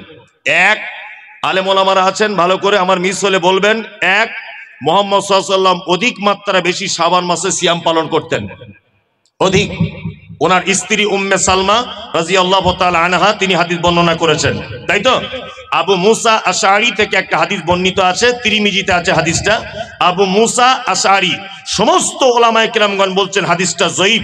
শুধুমাত্র একজন মুহাদ্দিস আল্লামা আলবানী, নাসিরউদ্দিন আলবানী রাহিমাহুল্লাহ হাদিসটাকে হাসান বলেছেন, সহিহ বলেননি, কিছু বলেননি, হাসান মানে আমলের যোগ্য বলেছেন। কি যে শাবান মাসের রাত্রিতে আল্লাহ সুবহানাহু ওয়া তাআলা পৃথিবীর সব মানুষকে ক্ষমা করে দেন, দুইজন মানুষকে বাদ দিয়ে। এক, যাদের অন্তরে রয়েছে হিংসা অপরের জন্য, আর দুই, মুশরিক যারা শিরিক করে। এই দুই শ্রেণীর মানুষ বাদ দিয়ে আল্লাহ সুবহানাহু ওয়া তাআলা প্রত্যেক মানুষকে ক্ষমা করে দেয়। এই দুইটা মাত্র জিনিস দেখতে পাওয়া যায়। আল্লাহ রাসূল বেশি রোজা রাখতেন, সিয়াম পালন করতেন শাবানে। আর কি করতেন? আর কিছুই করতেন না। আমলের জন্য কোনো হাদিস নাই। আল্লাহ অত্র মাসের দুটি রাত, একটা রাত্রিতে অজস্র মানুষকে ক্ষমা করে দেন। এই তো হচ্ছে কথা, তাই না? এই মাত্র দুটি মাত্র কথা শাবান মাস সম্পর্কে। আর এ বিয়াদব বলছে বাড়িতে মোমবাতি জ্বালাতে হবে, কারণ বলছে মৃত্যু মানুষেরা এসে তাছাড়া বাড়ি খুঁজে পাবে না, রুহুগুলো সব বাড়ি আসে রাতের বেলা। আর আর বলছে যে হালুয়া করতে হবে, আল্লাহর নবীর দাঁত ভেঙে দিয়েছিল তাই। কি আজব ঘটনা দেখুন। এই দাঁত ভেঙেছিল উহুদের মাঠে শাওয়াল মাসের 7 তারিখে। কত? শাওয়াল মাসের 7 তারিখে। এবার আপনাকে একটা কথা বলি, আমার বেটা যদি কারোর সঙ্গে গল্প করতে করতে বলে আমি আমার বাপের বিয়ের বরযাত্রী গিয়েছি, ব্যাপারটা কেমন হবে? মানাবে? মানবে না? মানাবে না, কখনই মানাবে না। শাওয়াল মাসের 7 তারিখে আল্লাহ নবী সাল্লাল্লাহু আলাইহি ওয়াসাল্লাম উহুদের যুদ্ধ করেছেন। এবার আপনাকে বলি, শাবান, তারপরের মাসের নাম কি? রমাজান, তারপরে শাওয়াল, তাই তো? তার মানে শাবান মাসের 15 তারিখ শবে বরাত, এই 15 দিন গেল, মাঝখানে রমজান গেল, তারপরেও শাওয়ালের 6 দিন পর্যন্ত গেল, তখনও নবীজির দাঁত ভাঙিনি। 7 তারিখে গিয়ে দাঁত ভাঙছে, মানে দাঁত ভাঙার আগে হালুয়া করে বসে আছে। মানে কত বড় শয়তানে, মানে এ তার মানে হালুয়া দিয়ে চায় নবীর দাঁত ভাঙুক। আমি বলছি বা হালুয়ার হাদিস খুঁজে পেলো, দাঁত ভাঙার হাদিস খুঁজে পেলো না। ও যদি এত নবী প্রেমিক হবে, সামনে দুটো দাঁত বাড়ির নোড়া দিয়ে ভেঙে দিক না দেখি, তাহলে বলবো বাপের বেটা। ও দাঁত ভাঙবে না, ও হালুয়া খাবে। এই হচ্ছে হাদিস। শুনুন, প্রত্যেক মাসের 3 তারিখে রোজা রাখতেন, সিয়াম পালন করতেন আল্লাহ রসুল। আরবি তারিখে 13, 14, 15। এই রোজা যদি কারো রেখে যদি অভ্যাস থাকে, সেও শাবান মাসে 13, 14, 15 রোজা বা সিয়াম পালন করবে। ঢং করে 15 তারিখের দিন রোজা করবে শবে বরাতকে কেন্দ্র করে, এটা একটা পচা বেদাত। চলুন, এই রাত্রিতে কবর জিয়ারত করা বেদাত, এই রাত্রিতে কোরআন খতম করা, হুজুর ডেকে আনা, বাড়িতে মোমবাতি জ্বালানো, হালুয়া করা, যাবতীয় আড়ম্বর, যত রকমের অলৌকিকতা, যত রকমের সৌন্দর্য, মানুষের মন জয় করা, সমস্ত কিছু হচ্ছে বেদাত। মুহাম্মদ সাল্লাল্লাহু আলাইহি ওয়াসাল্লাম বলেছেন, কুল্লু বিদআতিন যালালা ওয়া কুল্লু যালালাতিন ফিন্নার। প্রত্যেক নতুন আবিষ্কৃত কাজ হচ্ছে কি? ভ্রষ্টতা। প্রত্যেক ভ্রষ্টতাকারীর স্থান ফি মধ্যে, নার মানে আগুন, আগুনের মধ্যে। খুব সাবধানে থাকবেন। বলতে বলতে বলতে বলতে মুনাফিকের কথা এতদূর পর্যন্ত চলে এলো, তাই তো? এবার আর একটা দুটো মানুষের পরিচয় করে দিব। ফাসেক নাম শুনেছেন? ফাসেক নাম শুনেছেন? ফাসেক কারা? ফাসেক হচ্ছে ওই লোক, ভালো করে বুঝবেন, ফাসেক ওই লোক যে লোক কাবিরা পাপের ভিতরে দীর্ঘদিন যাবৎ আছে, কাবিরা পাপ জানার পরেও ছাড়তে পারছে না, এ কি ফাসেক। তবে ফাসেকরা ইসলাম থেকে খারিজ হয়ে যায় না, ফাসেকদের ব্যাপারে ডাইরেক্ট জাহান্নাম ঘোষণা করা নেই। তবে আল্লাহ সুবহানাহু ওয়া তাআলা ফাসেকদের ব্যাপারে বলেছে ওয়াল্লাহু লা ইয়াহদিল কওমাল ফাসিকিন, ফাসেকরা কখনো সঠিক রাস্তা খুঁজে পায় না। ফাসেক কাকে বলে? পিতামাতার সঙ্গে অসৎ ব্যবহার, ও কি ফাসেক? দাড়ি চাঁচা, এটা কি কাজ? ফাসেকি কাজ। ওই যে মনীষা কুটকুট করে চুলকায়, চুলকায় মনীষা। আবার অনেকজন বলছে আমার বউ কেমন করে, আমার বউ বলে দিয়েছে, রাখতে মানা করে দিয়েছে। তোমার বউ কি একেবারে দিব্যা ভারতী? তোমার বহুকে চেনে কজন? গোলাম হোসেন চেনে কজন? ওই যে দক্ষিণ আফ্রিকার না কোথাকার একটা ক্রিকেট প্লেয়ার আছে, এত বড় বড় দাড়ি, না কোথায় বাড়ি ওর, কি নাম ওর? হাসিম আমলা, এত বড় বড় দাড়ি, প্লেনে বসে আছে, ওর বউ বোরকা পরে ওর সাইডে বসে আছে, আর ও কোরআন মাজিদ তেলাওয়াত করতে করতে নাকি হাতে নিয়ে পড়তে পড়তে যাচ্ছে। ইন্টারন্যাশনালি ক্রিকেট খেলছে একজন দামি লোক, এত বড় বড় দাড়ি, তার বইয়ের লজ্জা লাগে না? হ্যাঁ, আর এ বলছে অফিস আদালতে কাজ করিতে মনি সাহেব, ব্যস্তর কারণে ওই জন্য দাঁড়িয়ে রাখতে পারছি না, একটু দোয়া করবেন, আগামীতে রাখবো। তোমার দাড়ির জন্য আমার দোয়া করার দায় এসে যায়? তোমার দাড়ি বাড়ার জন্য আমি দোয়া করব? বদমাইশির জায়গা পাও না। হাসি মামলাকে সারা পৃথিবীর লোক দেখছে, তার লজ্জা লাগে না? তার অফিস আদালতে যেতে হয় না? তাকে প্লেনে করে এদেশ থেকে ওদেশ ছুটতে হয় না? ইন্টারন্যাশনাল ক্রিকেট প্লেয়ার হিসাবে মাঠে নামতে লজ্জা লাগে না? আর তোমাকে পুলিমদার লোক চেনে, সারগাছির লোক চেনে, গোটা মুর্শিদাবাদের লোক তোমাকে চেনে? কেউ চেনে না। তোমার লজ্জা কিসের? লজ্জা লাগছে,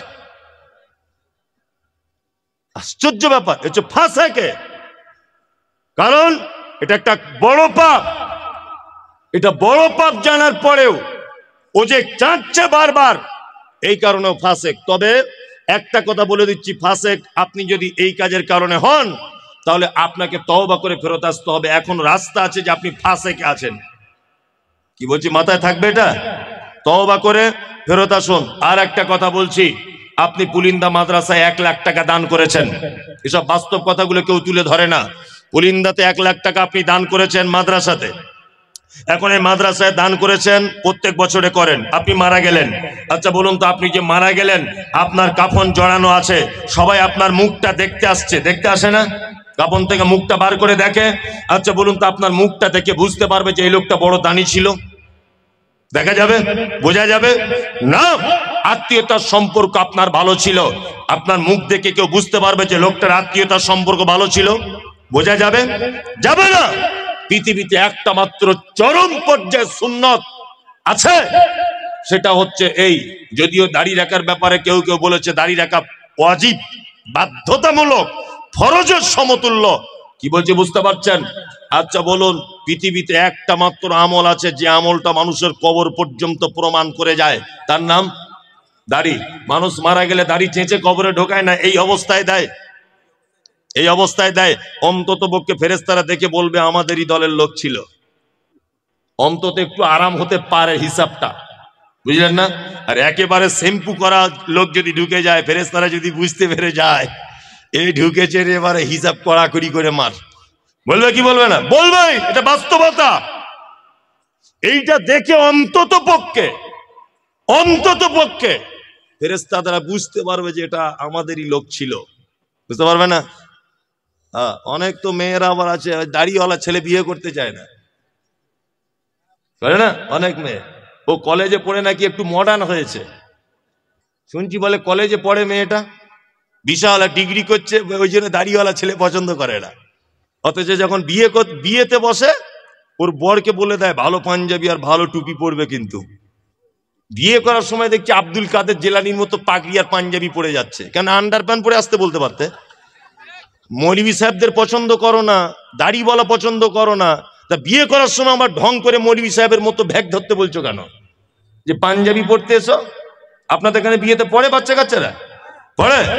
আবার বিয়ে করতে এসে এইরকম করে আছে, মুখে রুমাল দিয়ে, মানে এত লজ্জার বেটাও আর কি। 3 লাখ টাকা পণ নিয়েছে হারাম কর, তখন লজ্জা লাগেনি। 4 লাখ টাকা পণ নিয়েছে, 8 টিয়ার গাড়ি চেয়েছে, তখন লজ্জা লাগেনি। আর বিয়ে করতে গিয়ে এরকম করে বসে আছে, মনে হচ্ছে কোমরে লাথি মেরে কোমরে হাড় ভেঙে দিয়ে। হারাম কর 3 লাখ টাকা চাইতে সবার সামনে লজ্জা লাগলো না, আর ঘোমটা দিয়ে বসে আছে। আমার লজ্জাপতি গাছ বেটে খেয়েছে। লজ্জা শরম আছে তোমার? বিয়াদব কোথাকারে। বাস্তব না অবাস্তব বলছি? পঞ্চাইতে লজ্জা লাগে না বেটির বাপের কাছে, বেটির বাপের কাছে টাকা চাইতে লজ্জা লাগে না, আর বিয়ে করতে গিয়ে পুরুষ মানুষ রুমাল দিয়ে বসে আছে এরকম করে। কি একেবারে লজ্জাশীল পুরুষ। লজ্জা শরম থাকা দরকার। ওই জন্য যে সমস্ত মেয়েরা এ ব্যাপারে আপত্তি করেন, আপনাকে আমি বলে দিয়ে যাচ্ছি, কোন মেয়ে যদি নিজে আপত্তি করে যে দাড়িওয়ালা ছেলে বিয়ে করব না, আমি মুমতাজুল ইসলাম বলছি আপনি তার থেকে দূরে থাকুন। আখিরাতেও কল্যাণ হবে, দুনিয়াতেও কল্যাণ হবে। আপনার আখিরাতেও কল্যাণ, দুনিয়াতেও কল্যাণ, কারণ ও নারী নামের হস্তিনী।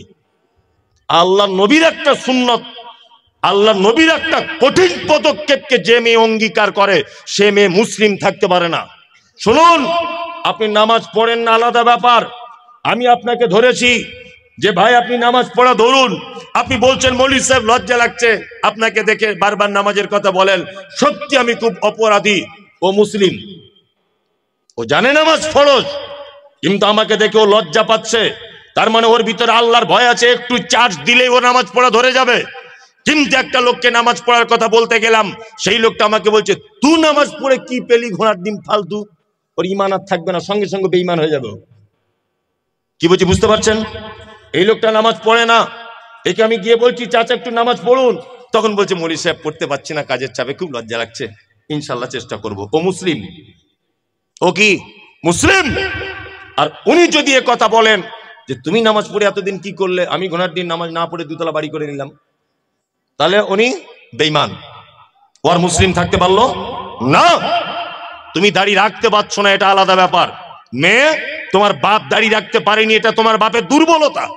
তোমার ভাই দাড়ি রাখতে পারেনি, এটা তোমার ভাইয়ের দুর্বলতা।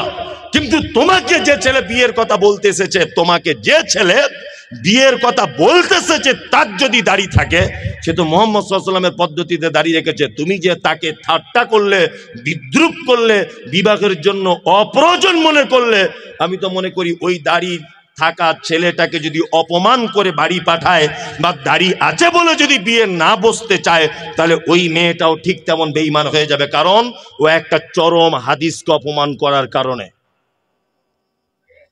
তো বুঝে শুনে কথা বলবেন, হিসাব করে। তবে আলহামদুলিল্লাহ সব মেয়েরা নয়, আমার মাদ্রাসাতে 200 থেকে 250 মেয়ে আছে। আমি এই পর্যন্ত মনে হয় জীবনে কত মেয়েকে যে বিয়ে দিয়েছি তা আল্লাহ ছাড়া কেউ জানে না। কি বলছি বুঝতে পারছেন?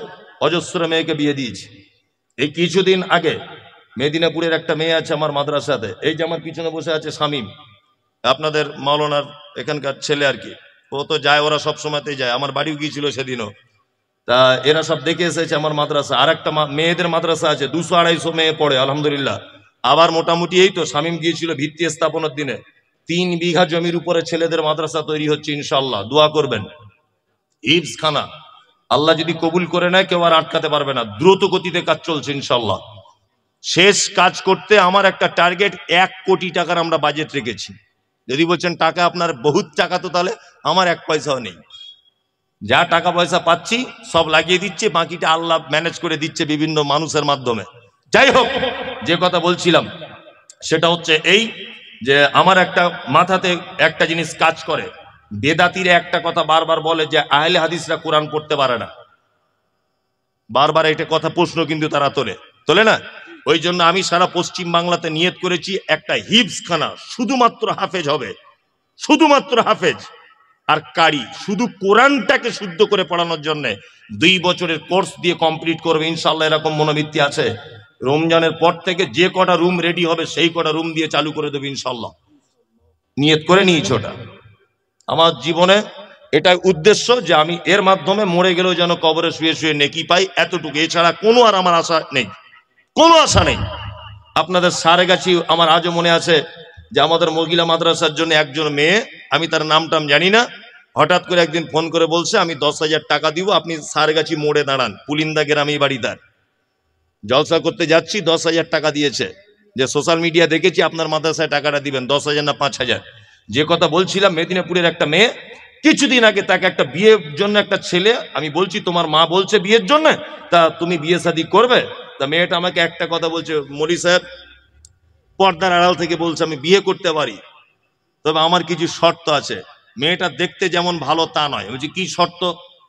বলছি 1 নম্বর ছেলেটা দাড়ি থাকতে হবে, 2 নম্বর 5 ওয়াক্ত নামাজি হতে হবে, 3 নম্বরে হালাল পদ্ধতি ইনকাম করতে হবে, তাহলে আমি তাকে বিয়ে করব, তাছাড়া করব না। তার মানে বুঝতে পারলাম এখন ইমানদারিনী নারী আছে পৃথিবীতে, আছে না? আছে, আছে। আজ থেকে 1 সপ্তাহ আগের কথা, ইন সার্চ অফ ট্রু ইসলাম, ফেসবুকে একটা পেজ আছে, ইন সার্চ অফ ট্রু ইসলাম, মিলন বলে নাম, মুর্শিদাবাদে বাড়ি। ছেলেটাকে জিজ্ঞাসা করবেন তার প্রমাণ। আজ থেকে 2 মাস আগে একটা মেয়ে ইসলাম গ্রহণ করেছে, ইসলাম গ্রহণ। মেয়েটা আমাকে ফোন করেছে, করে বলছে যে হুজুর আমি আপনাদের বক্তব্য শুনে অনুপ্রাণিত হয়ে ইসলাম গ্রহণ করলাম, গোপনে, বাড়িতে কেউ জানে না। মেয়েটা বিয়ে পড়াশুনো করছে কলেজে, খুব সুন্দরী, চরম সুন্দরী মেয়েটা দেখতে। তা আমাকে বলছে হুজুর আমি বিয়ে শাদী করবো, লুকিয়ে আমাকে একটু বিয়ের ব্যবস্থা করে দেন, আমার বাড়ি থেকে জানতে পারলে আমাকে জবাই করে দিবে, আমাকে জবাই করে দিবে। সেই মেয়েটাকে আজ থেকে 5 দিন আগে আপনাদের বহরমপুরে একটা ছেলের সঙ্গে বিয়ে দিলাম। তা মেয়েটাকে বলছি কেমন ছেলে পছন্দ? তা মেয়েটা বলছে দাড়িওয়ালা ছেলে হতে হবে, 5 ওয়াক্ত নামাজ পড়তে হবে, হালাল ইনকাম করতে হবে, গরিব হলেও চলবে, ঘর বাড়ি থাক আর না থাক। মানে মেয়েটা এত সুন্দরী, যদি বলছেন আপনি দেখলেন কি করে?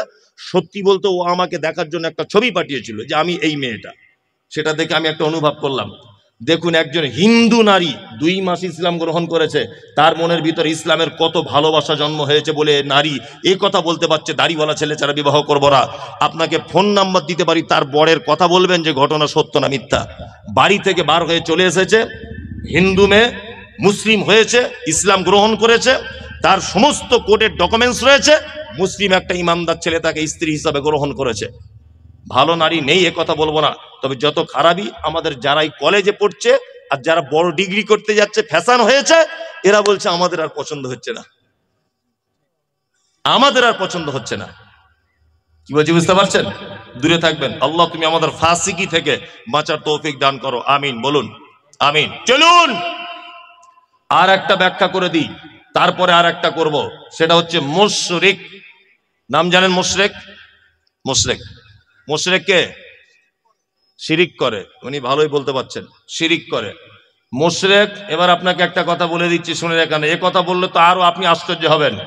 হিন্দু, মুসলিম, জৈন, খ্রিস্টান, হাঁড়ি, চুয়ার, চামার, বাগদি, ছুতর, মেথর, পৃথিবীতে যত জাতির মানুষ বসবাস করে, যত ধর্মের মানুষ বসবাস করে, কোন ধর্মের ভিতরে মুশরিক বর্তমানে খুঁজে পাওয়া খুব মুশকিল।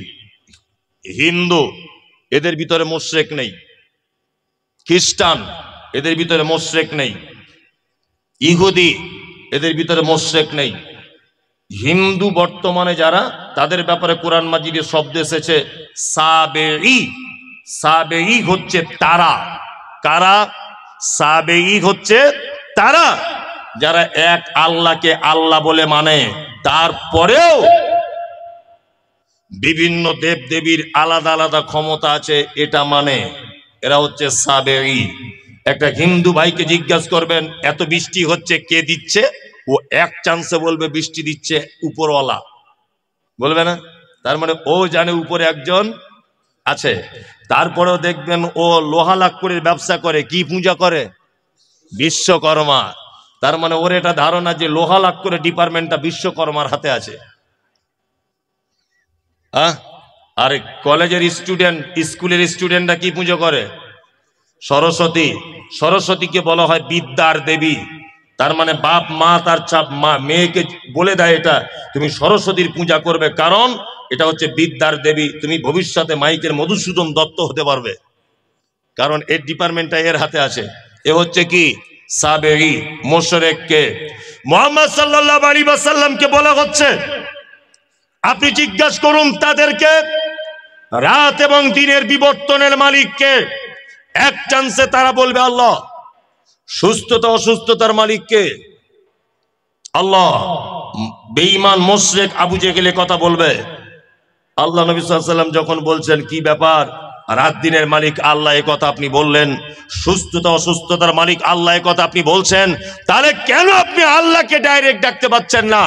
আবু জেহেল তখন বলছে, মোহাম্মদ শোনো, বেশি ফটর ফটর করিও না, সব কিছুর মালিক আল্লাহ এটা আমি জানি, কিন্তু তোমার আল্লাহকে ডাইরেক্ট পাওয়া যাবে না। আল্লাহকে পেতে গেলে 360টা দেব দেবীর মাধ্যমে পেতে হবে। তার মানে বোঝা যায় যারা আল্লাহকে ডাইরেক্ট পাওয়া যাবে না এই ধারণা রাখে, আর 360টা দেব দেবীর মাধ্যমে আল্লাহকে পেতে হবে এই ধারণা যারা রাখে, এরা কি মুশরিক। মুশরিক হিন্দুর ভিতরে নেই, খ্রিস্টানের ভিতরে মুশরিক নেই, কোন জাতির ভিতরে মুশরিক নেই। বর্তমানে মুশরিক গিজ গিজ গিজ গিজ গিজ গিজ করছে মাথার উকুনের মতো নামধারী মুসলিমদের ভিতরে। আজ পর্যন্ত পশ্চিম বাংলার কিছু মুসলমান তাদের দাবি আল্লাহকে ডাইরেক্ট পাওয়া যায় না, আমাদের হুজুরের মারফতে তবে আল্লাহকে পেতে হয়, দাবি নেই। এরা কি মুশরিক। এই দেখুন আল্লাহ তাআলা মুশরিকদের ব্যাপারে সূরা তাওবা আয়াত নাম্বার 114 আল্লাহ তাআলা বলছেন, মা কানা লিন নবিয়্যি ওয়াল্লাযীনা আমানু আন ইস্তাগফিরু লিল মুশরিকিন। নবী এবং ইমামদারদের জন্য উচিত নয় যে মুশরিকদের জন্য ক্ষমা প্রার্থনা করবে। এই মুমতাজুল ইসলাম বলছি, যারা মাজার পুজো করে, যারা পীর পুজো করে, ওদের জানাজা তো দূরের কথা, ওদের জন্য দোয়া পর্যন্ত করা যাবে না, কারণ ওরা মুশরিক। অবশ্যই ওরা মুশরিক, ওরা মুসলিম নয়। আল্লাহ তাআলা বলছেন, ওয়ালাউ কানু উলি কুরবা, যদিও তারা তোমার নিকট আত্মীয় হয় তবুও তাদের জন্য ক্ষমা প্রার্থনা করা যাবে না। আমাদের বেটা বেটিদের বিয়ে শাদী দেওয়া হচ্ছে না, হচ্ছে তো। বেটির বিয়ে ঘটক ছেলে দেখেছে, ঘটক সাহেব এসে বলছে ছেলে খুব ভালো, বলছে কি করে, বলছে স্কুল মাস্টার। মেয়ের বাপ তখন বলছে আলহামদুলিল্লাহ, আমি তো এরকম ছেলেই চাইছিলাম। তা আর একজন এসে তখন বলছে যে ঘটক আব্দুল্লাহ ভাই, তুমি বেটিটা যেখানে বিয়ে দিচ্ছ ওরা মাজার পূজারি গো, পীর পূজারি। তখন বলছে তোমাদের যত সব পীর ফই এইসব, ছেলে চাকরি করে সেটা আগে দেখো, তাই না? চাকরি করে সেটা আগে দেখো। আল্লাহর ভাষা ওয়ালাউ কানু উলি কুরবা, মুশরিক, মাজার পূজারি, ঠাকুর পূজারি, এরা যদি তোমার নিকট আত্মীয় হয় তবুও তাদের সঙ্গে কোনো সম্পর্ক রাখা যাবে না। খুব সাবধানে থাকবেন। চলুন, এতক্ষণ পর্যন্ত খারাপ লোকেদের পরিচয় করিয়ে দিলাম, এবার আপনাদেরকে পরিচয় করিয়ে দিব ভালো মানুষের সঙ্গে, তার নাম মোমেন। যারা বসে আছেন মোমেন হতে চান সবাই সবাই ইনশাআল্লাহ, ইনশাআল্লাহ। 12টা বেজে গেছে তো মানুষের আর বসে থাকতে চাইবে না, তবুও মানুষ থাকবে। আলহামদুলিল্লাহ। চালাবো নাকি? হ্যাঁ চালাই, চলুন, কোনো সমস্যা নেই। আমার টাইম তো 1টা পর্যন্ত, এর পরেও আর একটা বক্তা। যারা উঠবেন হিসাব করে উঠবেন। চলুন এবার মোমেনের পরিচয় দিই। মোমেনকে হ্যাঁ ঠিক বলে দিয়েছে, আমি তখনই করব।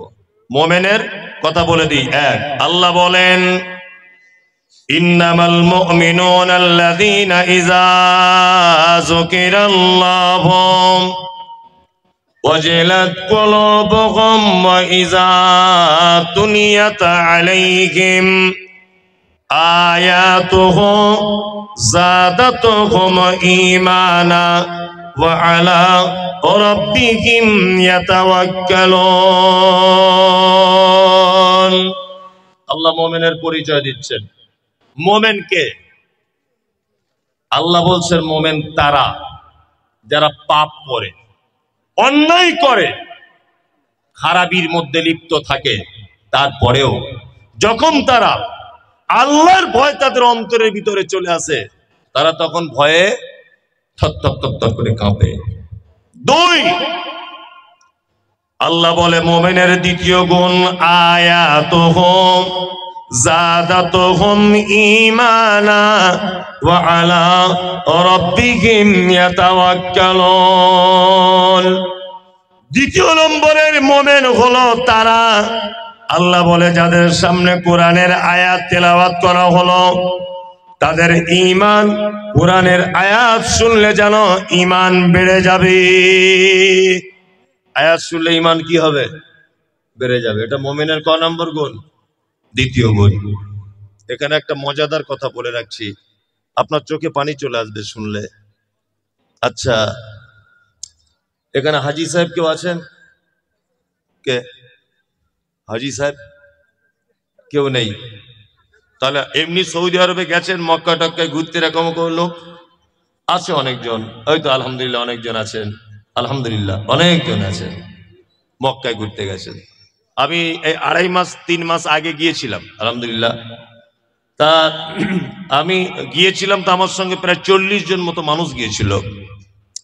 উত্তর দিনাজপুরের একজন চাচা গিয়েছিলেন, নিরক্ষর লোক, লেখাপড়া টেখাপড়া জানে না, কিছু বাংলাও জানে না, আরবি উর্দু হিন্দি কিচ্ছু বুঝে না, চাষি লোক। আমি যখন কাবাতে যখন তওয়াফ করছিলাম, চাচা আমার জামার কলারটা এইভাবে টেনে ধরে রাখছিল। তাই বারবার বলছি, চাচা তুমি আমার জামার কলার কেন ধরছো? হ্যাঁ, বলছি এত লোক যদি হারিয়ে যায়, আমার 3 বিঘা জমি ধান চাষ করা আছে, কি হবে তাহলে? শুধু এই টেনশন। আমি বলছি তুমি মরিবে কি বাঁচবে এটা দেখো, ও 3 বিঘা জমি ধান লাগানো আছে, ওই টেনশন ওর মক্কাতে ঘুম হয় না। কি বললাম বুঝলেন? আল্লাহ, তাহলে তুমি ধান যখন লাগানো আছে তুমি এলে কি করতে? হে, যাই হোক, ভীতু লোক। তা কাবার প্রথম ইমাম আব্দুর রহমান আস-সুদাইস বেশিরভাগ মাগরিবে আর এশাতে বা এশাতে ফজরে তিনি নামাজ পড়াতেন। আল্লাহু আকবার। উনি যখন কোরআন তেলাওয়াত করতেন, Ethiopia, Tanzania, German, Japan, France, Kuwait, পৃথিবীর যে ভাষাভাষী মানুষ হোক না কেন, চোখ দিয়ে পানি পড়তে লাগতো। আব্দুর রহমান আস-সুদাইস জাহান্নামের আয়াতগুলো যখন আসতো, তখন বাচ্চা ছেলের মতো 20 second 25 second how how how how করে কাঁদতেন। জাহান্নামের আয়াতগুলো যখন আসতো, ফজরের নামাজ পড়ছি, রাত 10টার সময় তওয়াফ শুরু করতাম। দিনের বেলা ভিড় হতো বলে আমরা যেতে পারতাম না। রাত 10টা থেকে ফজর পর্যন্ত তওয়াফ করতাম কাবাতে, আল্লাহ করিয়েছে। যাই হোক, তা তওয়াফ করতে করতে ফজরের যখন আজান হয়, ওই সঙ্গে সঙ্গে সব লোক ঘুরে কাতারে দাঁড়িয়ে যায়। ঠিক বলছি তো? কাতারে দাঁড়িয়ে যায়। আমি দাঁড়িয়ে আছি, আমার পাশে ওই যে উত্তর দিনাজপুরের চাচা দাঁড়িয়ে আছে। নামাজ শুরু হয়েছে, আল্লাহু আকবার। সবাই হাত বেঁধে দাঁড়িয়ে গেল। কাবার প্রথম ইমাম আব্দুর রহমান আস-সুদাইস তিনি জাহান্নামের আয়াত তেলাওয়াত করছেন। আর আয়াত তেলাওয়াত করতে করতে তিনি যেন বাচ্চা ছেলের মতো করে কাঁদছেন। আমি কোরআনের একটু অল্প কিছু বুঝি, আমার চোখ দিয়েও পানি চলে এলো। আমিও বাচ্চা ছেলের মতো ডুকরে ডুকরে কাঁদতে লাগলাম। আমার পাশের চাচা কোরআন বোঝে না, বাংলা ভালো করে পড়তে জানে না, অশিক্ষিত লোক। চাচাও দেখছি ডুকরিয়ে ডুকরিয়ে কাঁদতে শুরু করে দিল। নামাজ শেষ হয়ে গেল। কাবা থেকে জমজমের পানি পান করে যখন ফাঁকে বার হয়ে গেলাম, চাচাকে ডেকে বললাম, চাচা সত্যি করে বলো দেখি, কাবার ইমাম আরবি ভাষী মানুষ, তিনি কোরআনের আয়াত বুঝতে পেরেছেন তাই কাঁদছেন। আমি মুমতাজুল 2 পাতা পড়া আলেম, আমি ব্যাপারটা বুঝতে পারলাম, এই জন্য চোখ দিয়ে পানি চলে এলো। তোমার কেন চাচা চোখ দিয়ে পানি চলে এলো বলো? চাচা তখন বলছে, বেটা মুমতাজুল, 70 বছর আমার বয়স, আমি 50 বছর যাবত আমাদের গ্রামের মসজিদে নামাজ পড়ি, কিন্তু কোরআন শুনলে অন্তর গলে না। কিন্তু আজকে আশ্চর্য ব্যাপার, কাবা শরীফে নামাজ পড়তে এলাম, আর কাবার ইমামের তেলাওয়াত শুনে আমার চোখ দিয়ে পানি বার হয়ে গেল। আমিও বাচ্চা ছেলের মতো ঢুকরে ঢুকরে কেঁদে দিলাম। আমার আল্লাহর কোরআনের আয়াতের কথা মনে হলো। আল্লাহ বলে, আয়াতুহুম যাদাতুহুম ঈমানা ওয়া আলা রাব্বিহিম ইয়াতাওয়াক্কালুন। মুমিন হলো তারা, তাদের সামনে যখন কোরআনের আয়াত তেলাওয়াত করা হয়, তাদের ঈমান তখন বেড়ে যায়। চাচা তুমি কোরআন জানো না, তুমি কোরআন পড়তে জানো না, কিন্তু তুমি 1 লক্ষ টাকা খরচা করে কাবায় চলে এসেছো। তোমার ঈমানের পরিপূর্ণতা লাভ করেছে, তোমার ঈমান কাজ করছে। ওই জন্য চাচা আমার গলা ধরে হাউ হাউ করে বলছে, কাঞ্চার বলছে, বেটা মুমতাজুল, তুমি আমার বেটার থেকে অল্প বয়সের, কিন্তু কোরআন শুনলে যে চোখ দিয়ে পানি চলে আসে, আজকে তার জ্বলন্ত প্রমাণ পেলাম। ওই জন্য বলি বন্ধু, টাকা দার্জিলিং এ গিয়ে নষ্ট না করে দিয়ে, গ্যাংটকে গিয়ে নষ্ট না করে, ওই আপনার সুন্দরবন বেড়াতে গিয়ে টাকা নষ্ট না করে, একবার অন্তত পক্ষে 80-90 হাজার টাকা খরচা করে কাবায় চলে যান, আপনার ঈমান বেড়ে যাবে। আল্লাহ বলছে মুমিন তারাই তো মুমিন যাদের সামনে আমার কোরআন তেলাওয়াত করা হবে, ইমাম সাহেব তেলাওয়াত করবে, পিছনে মুসল্লি দাঁড়িয়ে থাকবে, আর তার ঈমান যেন আস্তে আস্তে করে বেড়ে যাবে। আমাদের ঈমান বাড়ে। ফজরের সময় 2টা আয়াত যদি ইমাম সাহেব বেশি করে যদি তেলাওয়াত করে দেয়, তা মুসল্লিরা ঝামেলা লেগে যায়, ঝামেলা লেগে যায় না, ঝামেলা লেগে যায়। আল্লাহ বলে মুমিন তারা ওয়া আলা রাব্বিহিম ইয়াতাওয়াক্কালুন। মুমিনের 3 নম্বরের গুণ, খায়রিহি অশাররিহি মিনাল্লাহি তাআলা। মুমিন যা কিছু হবে আল্লাহর উপরে ভরসা করবে। মুমিন কার উপরে ভরসা করে? আল্লাহর উপরে। হায়াত মওতের মালিক কে? আল্লাহ। রুজির মালিক আল্লাহ। দোকান করেছে, ঈমান আছে তো? দোকান করেছে, দোকানের পিছনে দেখছি একটা তাবিজ ল্যামিনেশন করে টাঙানো আছে, তাই না? তা চাচা তোমার তাবিজ কি ব্যাপার? বলছি বেচাকেনে বরকত হবে। তাই বলছি কে দিয়েছে? বলছে আমাদের হেড মাওলানা দিয়েছে। বোঝানোর জন্য বলছি। তাই হেড মাওলানা যদি এত বরকতের তাবিজ দেওয়া শিখে গেছে, তা তাবিজটা নিজের কাছেই রাখতে পারে। এত বরকতের দিনের বিচি দিলে কি করে? হ্যাঁ, ঈমান আছে তো? 4টে আংটি পড়েছে যুবক ছেলে, 4 রকমের কোয়ালিটির পাথর। এটা কি? বলছে বউ কথা শোনে না। এটা কিসের আংটি? বলছে ঘন ঘন পেচ্ছাপ হয়।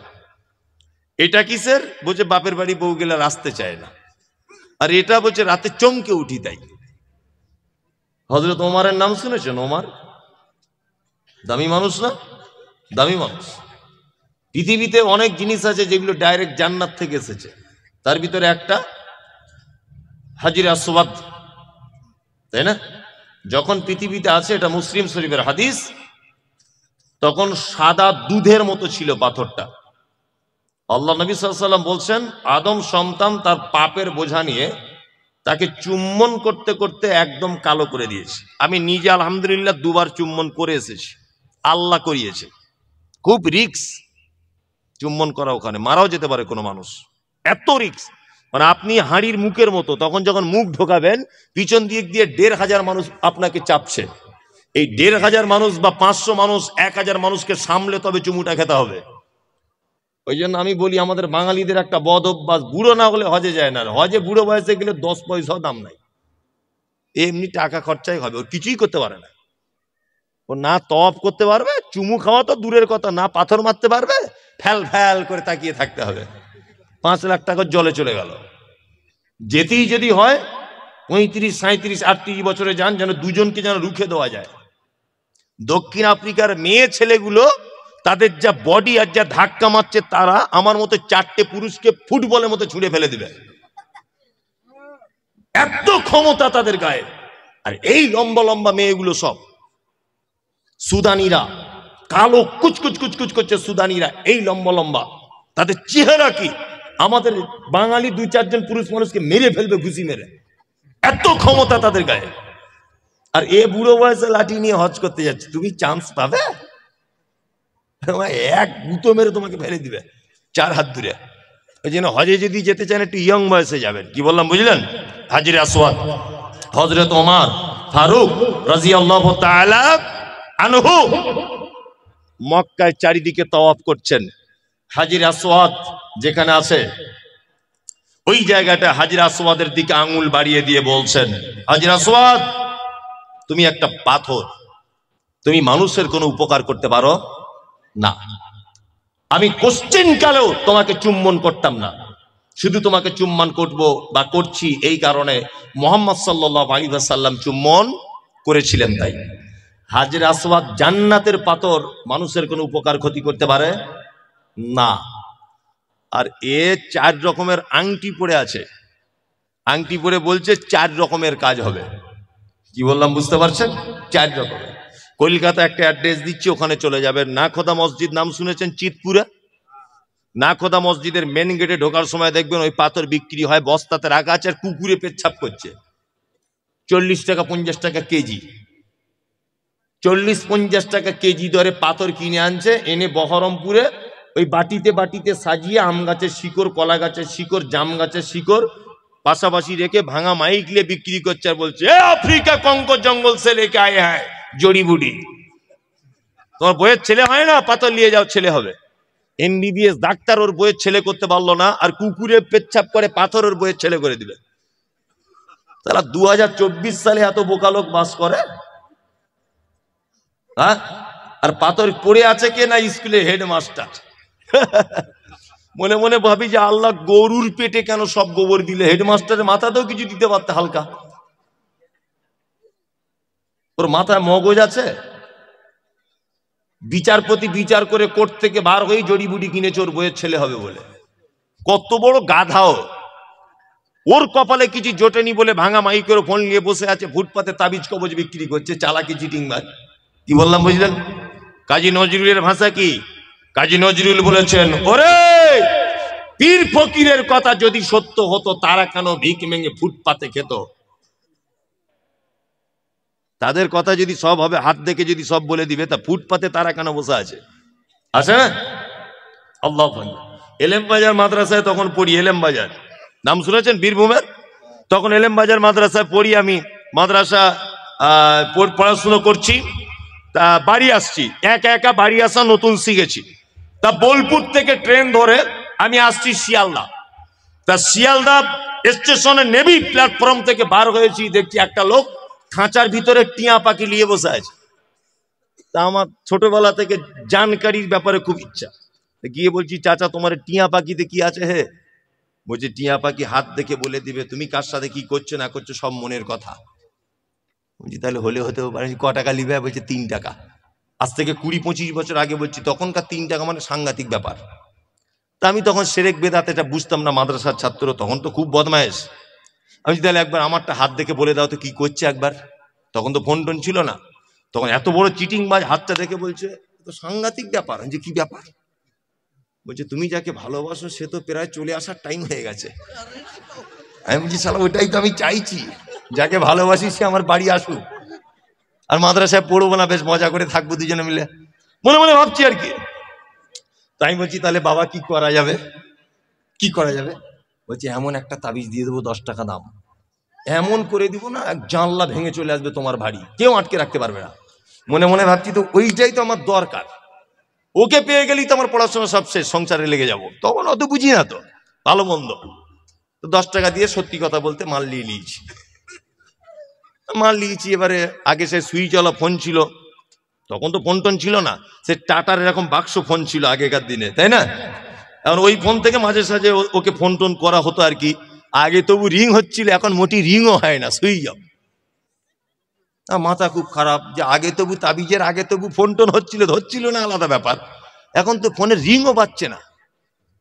তাই আমি মনে মনে খুব মনটা খারাপ যে আসছে না, শুধু অপেক্ষা। বাড়িতে ভাত টাত খাচ্ছি না, আমার মা বলছে ভাত খেলে না, খাবো না। আমি তো অপেক্ষা করছি ও কখন আসবে আর কি, কিন্তু আসছে না। মাদ্রাসায় ফের যখন ফিরে যাচ্ছি আর কি, যে ওকে ধরবো। আর মাদ্রাসায় পড়া ছেলে ও তো জানে না, কঠিন খাতারনাক। আরো যারা মাদ্রাসায় অর্ধেক করে ছেড়ে দিয়েছে, এরা এই রাস্তা দিয়ে চললে ইবলিশ শয়তান 13 কিলোমিটার দূর দিয়ে যায়। যে হাফ মাদ্রাসায় পড়ে ছেড়ে দিয়েছে, ও যদি এই রাস্তা দিয়ে হাঁটে পুলিন্দার, তো ইবলিশ শয়তান 13-14 কিলোমিটার দূরে চলে যাবে। যে ওরে বাবা সাংঘাতিক, আমার থেকে বড় আসছে, ও ধারে পাশে যাওয়া যাবে না। আর মাদ্রাসার ছেলেরা বদমাশ হওয়ার কারণ আছে, সব খারাপ মালগুলোতে এক জায়গায় থাকে, আর ভালো মাল সব আলামিন মিশনে পড়ছে, বুঝলেন না? বাড়িতে টিকতে পারছে না, কলা চুরি, এর পুকুরের মাছ চুরি সহ্য করতে পারছে না, চল মাদ্রাসায় পুলিন্দায় দিয়ায়। হেড মৌলবি তুই এখন বোঝ যা পারবি কর। ঘটনা তাই না? তাই আমি তো ভুক্তভোগী, আমি তো মাদ্রাসা চালাচ্ছি, আমি জানি। কি বলবো আপনাকে? তা যাই হোক, তা যাবার সময় তো লোকটাকে বলছি, চাচা কাকা সে ওই দিন তাবিজ দিলে কই এলো না তো। চিটিংবাজদের কি হয় দেখুন। আবার বলছে দেখি হাতটা দেখি। তা হাতটা দেখে এরকম করে বলছে, এ তো কঠিন ব্যাপার। যে কি ব্যাপার, ঘটনা কি? বলছে এই যে দাগটা বেঁকে গেছে না এইদিকে। হ্যাঁ বেঁকে গেছে, তো কি হলো? বলছে আগের দিন তো বেঁকা ছিল না, আজকে বেঁকে গেল কি করে? বলছে আমি যে এখানে দেখতে পাচ্ছি হাত দেখে, আগের দিনে তোমায় তাবিজ দিয়ে আমি ওকে বার করতে চাইলাম, ওর মা দেখতে পাচ্ছি কোথাও আবার 150 টাকার তাবিজ দিয়ে আটকে রাখার তাবিজ করেছে। এ শালা দুটো তাবিজে মারামারি লেগে গেছে, যার দাম বেশি তার কাজ বেশি। ওই জন্য তুমি যদি 125 টাকার তাবিজ কেন, তাহলে এবার আসার চান্স আছে। তখন আমি ভাবছি পাক্কা চিটিং মাছ, মাদ্রাসায় পড়া ছেলে। আমি ওকে বলছি তাহলে আমার কাছে তো 125 টাকা নেই, তা যে 10-20 টাকা আমার আব্বা দিয়েছে মাদ্রাসায় যাওয়ার জন্য, এক কাজ করি লটারির টিকিট কাটি, 50,000 টাকা ফার্স্ট প্রাইজ কোন নাম্বারে পড়বে একটু দেখে বলে দেন, ওইটা কাটবো। বলছি ওইটা বলা যাবে না, যে ওই চিটিং মাছ। আমি কার সাথে লাইন মারছি তুমি বলে দিতে পারছো, আমার বউ আসবে কিনা তুমি বলে দিতে পারছো, কার বউ কার সঙ্গে আছে এটা বলে দিতে পারছো, কে কার সাথে প্রেম করে আঙুল দেখে বলে দিতে পারছো। আর চিটিং মাছ কোন নাম্বারে ফার্স্ট প্রাইজ এটা বলতে পারো না? হ্যাঁ, তার মানে এই যে কাজী নজরুলের কথা ঠিক, পীর ফকিরের কথা যদি সত্য হতো, ফুটপাতে তারা কেন ভিক মেঙে খেত? হ্যাঁ, লটারির টিকিট বিক্রি করছে আর বলছে এইটা পড়ে যাওয়ার চান্স আছে। তাই আমি বলছি হারাম করে পড়ে যাওয়ার চান্স আছে, 1 কোটি টাকা ফার্স্ট প্রাইজ, তুই ওটা বাড়িতে রেখে দে, তুই কেন বিক্রি করছে? তুই বাড়িতে রাখ। আল্লাহ বলেন ইয়াতাওয়াক্কালুন, মোমেন তারা সর্ব ব্যাপারে ভরসা রাখবে কার উপরে? আল্লাহর উপরে। খাওয়া হোক না হোক, বন্যা হয়ে যাক, খরা হোক, বিপদে পড়ুক, সুস্থ থাকুক, অসুস্থ হয়ে থাকুক, এক কথায় বোঝা যায় যাবতীয় ব্যাপারে মোমেন কার উপরে ভরসা করবে? আল্লাহর উপরে। আল্লাহ তারপরে বলেন আল্লাযীনা ইউকিমুনাস সালাত, আর মোমেন তারা যারা সালাত আদায় করবে, নামাজ পড়বে। 5 ওয়াক্ত নামাজ পড়েন তো? পড়ছেন? কারা কারা পড়ছেন দেখি, তাহলে চোর ধরা পড়বে। কারা কারা পড়ছেন সবাই হাত তুলুন, তাহলে চোর সব ধরা পড়ে যাবে। নামাজ পড়ুন, নামাজ পড়ুন। কি বললাম বুঝলেন? নামাজটা পড়ুন। জি চলুন। আল্লাহ তারপরে বলেন আল্লাযীনা ইউকিমুনাস সালাতা ওয়া মিম্মা রাযাকনাহুম ইউনফিকুন। মুমিনের 5 নম্বরের গুণ, ওরাই হলো মুমিন যাদেরকে আমি আল্লাহ রুজি দিয়েছি, সেই রুজি থেকে তারা মাদ্রাসা, মসজিদ, মক্তব, অসহায় গরিব দুস্থ মানুষদের মাঝখানে দান করে দেয়। কি বললাম বুঝলেন? মোমেনের 5 নম্বরের গুণ কি? মোমেন দান করে। এখানে একটা কথা বলে দিই, একটা বাংলায় প্রবাদ আছে, ভ্যাক না করলে ভিক মেলে না, আছে না? আমার আদায়কারী বক্তব্য রেখেছে, কমিটি আমাকে আবার এখানে বসে বসে বলছে একটু বলুন, আর আমাকে মাদ্রাসায় পড়িয়ে দিয়ে এসেছে 1.5 ঘন্টা বক্তব্য, আর লাস্টে একটু দেখবেন। মাদ্রাসাটা এইভাবেই চলে। তাই আপনারা উঠে যাচ্ছেন কেন? আমি তো এখনো বক্তব্য রাখবো, কেউ পালাবেন না। আমি জানি আদায়ের কথা বললে মোটামুটি ওর অ্যালার্জি শুরু হয়ে যায় আর কি, তারপরেও বলছি অ্যালার্জি করিয়ে লাভ নেই। আমি চমৎকার একটা হাদিস এখন শোনাবো সহিহ বুখারী থেকে। যারা বসে আছেন এইদিকে ফিরুন। আচ্ছা, নবীকে কেউ চোখে দেখেছেন? কিয়ামতের দিনে যেন একটু নবীর সাথে দেখা হয়, এই আশা কার কার আছে? বলুন। এই যে ভ্যাক না করলে ভিক মেলে না। এই গ্রামের একটা ছেলে এই গ্রামে ভিক্ষা করে, পুলিন্দা গ্রামে, তার প্রতিদিন 1.5 কেজি 2 কেজি করে চাল হয়। আর সারগাছির একটা মেয়ে ভিক্ষা করতে আসে এই গ্রামে, তার প্রতিদিন চাল হয় 15-20 কেজি। গ্রামের ছেলেটা মনে মনে ভাবছে আমি পুলিন্দার বেটা, আমার ভিক দেয় না কেউ, 1.5 কেজি 2 কেজি হয়, আর ও সারগাছি থেকে আসে টোটো গাড়ি করে, ওর 20 কেজি এটা হয় কি করে? নিশ্চয়ই ভিক করার কোনো ক্যাপাসিটি আছে, দেখবো কেমন করে ভিক চায়। সারগাছি থেকে মেয়েটা এলো টোটো গাড়ি করে পুলিন্দা গ্রামে দুপুর 12টার সময়। মাস্টার আব্দুল্লাহর দরজার সামনে দাঁড়িয়ে মেয়েটা বলছে, আমি নবীর বেটি ফাতেমা, বাড়ি আমার মদিনা, ভিকে নাকি দিলে তোরা জান্নাত পাবি না। ছেলেটা তখন বলছে, ওরে চিটিংবাজ, নবীর বেটি বলছি রে। মেয়েদের মন খুব নরম, নরম না? ওরা দেখবেন ডিম পাড়া মুরগি মরে গেলেও যেমন কাঁদে, ওর বাপ মরে গেলেও তেমন কাঁদে। ওদের মন এত নরম, তাই না? তা আব্দুল্লাহর বউ বলছে, ওরে দুপুর বেলাতে এখন নবীর বেটি বলে কে কথা বলছে, হলে হতেও পারে, হয়তো রূপ সেজে এসেছে। মেয়েদের মন তো এরকম হয় না? ছেলেটা, গ্রামের ছেলেটা ভাবছে, কি ব্যাপারে নবীর বেটির নামে চাল তুলছে, দাঁড়া তোরও 12টা বাজাচ্ছি। মেয়েটা আর একটা বাড়ি গেল, গিয়ে বলছে, আমি নবীর বেটি ফাতেমা, বাড়ি আমার মদিনা, বিকে নাকি দিলে তোরা জান্নাত পাবি না। বাড়ির বউটা ভাবছে, নবীর বেটি বলছে, হলে হতেও পারে, দে 1.5 কেজি চাল মেরে দে। 1.5 কেজি চাল দিয়ে দিলে ওর দেখা যাচ্ছে 20-25 কেজি হয়ে গেল। ফাতেমার স্বামীর নাম কি ছিল? হযরত আলী। মেয়েটা আর একটা বাড়িতে গেল, গিয়ে বলছে, আমি নবীর বেটি ফাতেমা, বাড়ি আমার মদিনা, বিকে নাকি দিলে তোরা জান্নাত পাবি না। এই গ্রামের ছেলেটারা সহ্য হলো না, মেয়েটার পাশনে আস্তে আস্তে করে দাঁড়িয়ে গিয়ে বলছে, আমি হলাম হযরতে আলী, এতদিন তুই কোথায় ছিলি, তোর প্রেমেতে পাগল আমি, আজকে তোকে ছাড়ব না। তুই যদি ফাতেমা হবি, আমি তোর বর স্বামী, স্বামী স্ত্রী ব্যাপার, চাল যা হবে হাফ হাফ করে নিলে, মারামারি লেগে গেছে, কঠিন মারামারি চলছে, বুঝলেন? স্বামী স্ত্রী ব্যাপার, তার মানে বোঝা যায় ভ্যাক না করলে ভিক মেলে না।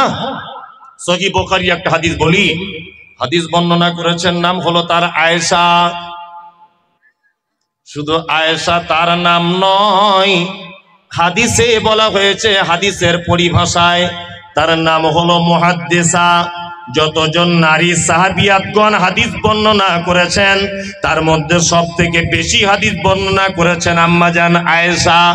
এখানে শুধু ক্ষান্ত নয়, বিশ্ব নবী যতজন মেয়েকে বিবাহ করেছেন, একটা কুমারী মেয়েকে বিবাহ করেছেন, নাম তার কি? আয়েশা। শুধু এখানেই ক্ষান্ত নয়, ইসলামের তারিখ যদি আপনি পড়েন তাহলে দেখতে পাওয়া যাবে আম্মা জান আয়েশা জীবনে 11,000 মেয়েকে তিনি কোরআনের শিক্ষা দিয়েছেন। শুধু এখানেই ক্ষান্ত নয়, বিশ্ব নবী যত বিয়ে করেছেন নিজে থেকে বিয়ে করেছেন, কিন্তু আয়েশার ব্যাপারে আল্লাহ নবীকে স্বপ্নের মাধ্যমে আয়েশাকে দেখিয়েছেন, একবার নয় 2 বার। শুধু এখানেই ক্ষান্ত নয়, আয়েশা এত ভাগ্যবতী নারী, বিশ্ব নবী বলেছেন, আমি যখন অন্যান্য বিবিদের বিছানায় শুয়ে থাকি, জিবরিল আমিন আমার কাছে কোরআন আনে না, কিন্তু আবু বকরের বেটি আয়েশা এত ভাগ্যবতী নারী, আয়েশার কাছে যখন রাতের বেলা বিছানায় শুয়ে থাকি, আমার কাছে কোরআন অবতীর্ণ হয়। শুধু এখানেই ক্ষান্ত নয়, বিশ্ব নবী বলেছেন, হাদিসের ভিতরে যদি তোমরা আমার অনুপস্থিতিতে যদি গোপন ব্যাপারে কিছু জানতে চাও, তাহলে আমার বিবি আয়েশার কাছে জানো। শুধু এখানেই ক্ষান্ত নয়, বিশ্ব নবী বলেছেন, বর্তমান বাজারের শাড়িতে নামক খাদ্যর যে মর্যাদা, আমার আয়েশার একটাই মর্যাদা। এত গুণে গুণান্বিত আম্মা জান আয়েশা সিদ্দিকা রাদিয়াল্লাহু তাআলা আনহা বর্ণনা করেছেন। হাদিস আলেম ওলামারা আছেন, সহিহ বুখারীতে হাদিসটা লিপিবদ্ধ রয়েছে। হাদিস বর্ণনাকারিণী আয়েশা কোন বিবি নবীজিকে করিলেন জিজ্ঞাসা, ওগো নবী তব সাথে দেখা হবে কার? নবী বলে দুনিয়াতে হাত লম্বা যার। মা আয়েশা বলে এ কথা যখন শুনিলাম কানেতে, কাঠখণ্ড লয়ে হাতে লাগিলাম মাপিতে, দেখিলাম বিবি সাউদার হাত লম্বা বলি, আমার মুখেতে ওগো পড়ে গেল কালি।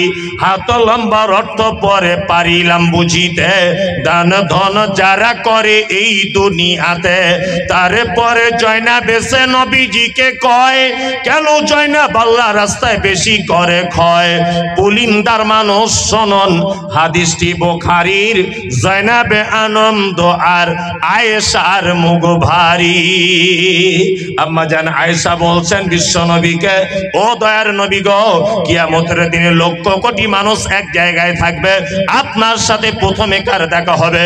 বিশ্ব নবী বললেন, আয়েশা, এক তোমার নাম নয়, খাদিজার নাম নয়, হাসান হুসাইনের নাম নয়, ফাতেমার নাম নয়, কারো নাম নয়। বিশ্ব নবী ডাইরেক্ট বললেন, আয়েশা রে, দুনিয়াতে যারা হাত যার লম্বা হবে তার সাথে প্রথমে আমার দেখা হবে। আয়েশা ব্যাপারটা বুঝতে পারলেন না? অল্প বয়সের মেয়ে।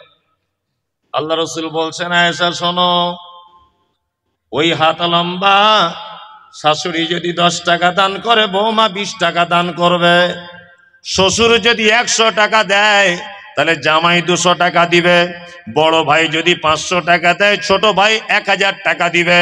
বিশ্ব নবী বলছেন, আয়েশা রে, দানের ব্যাপারে যারা প্রতিযোগিতায় নেমে যায় মাদ্রাসা মসজিদে, আমি নবী বলছি তার সাথে কিয়ামতের দিনে প্রথমে আমার দেখা হয়ে যাবে।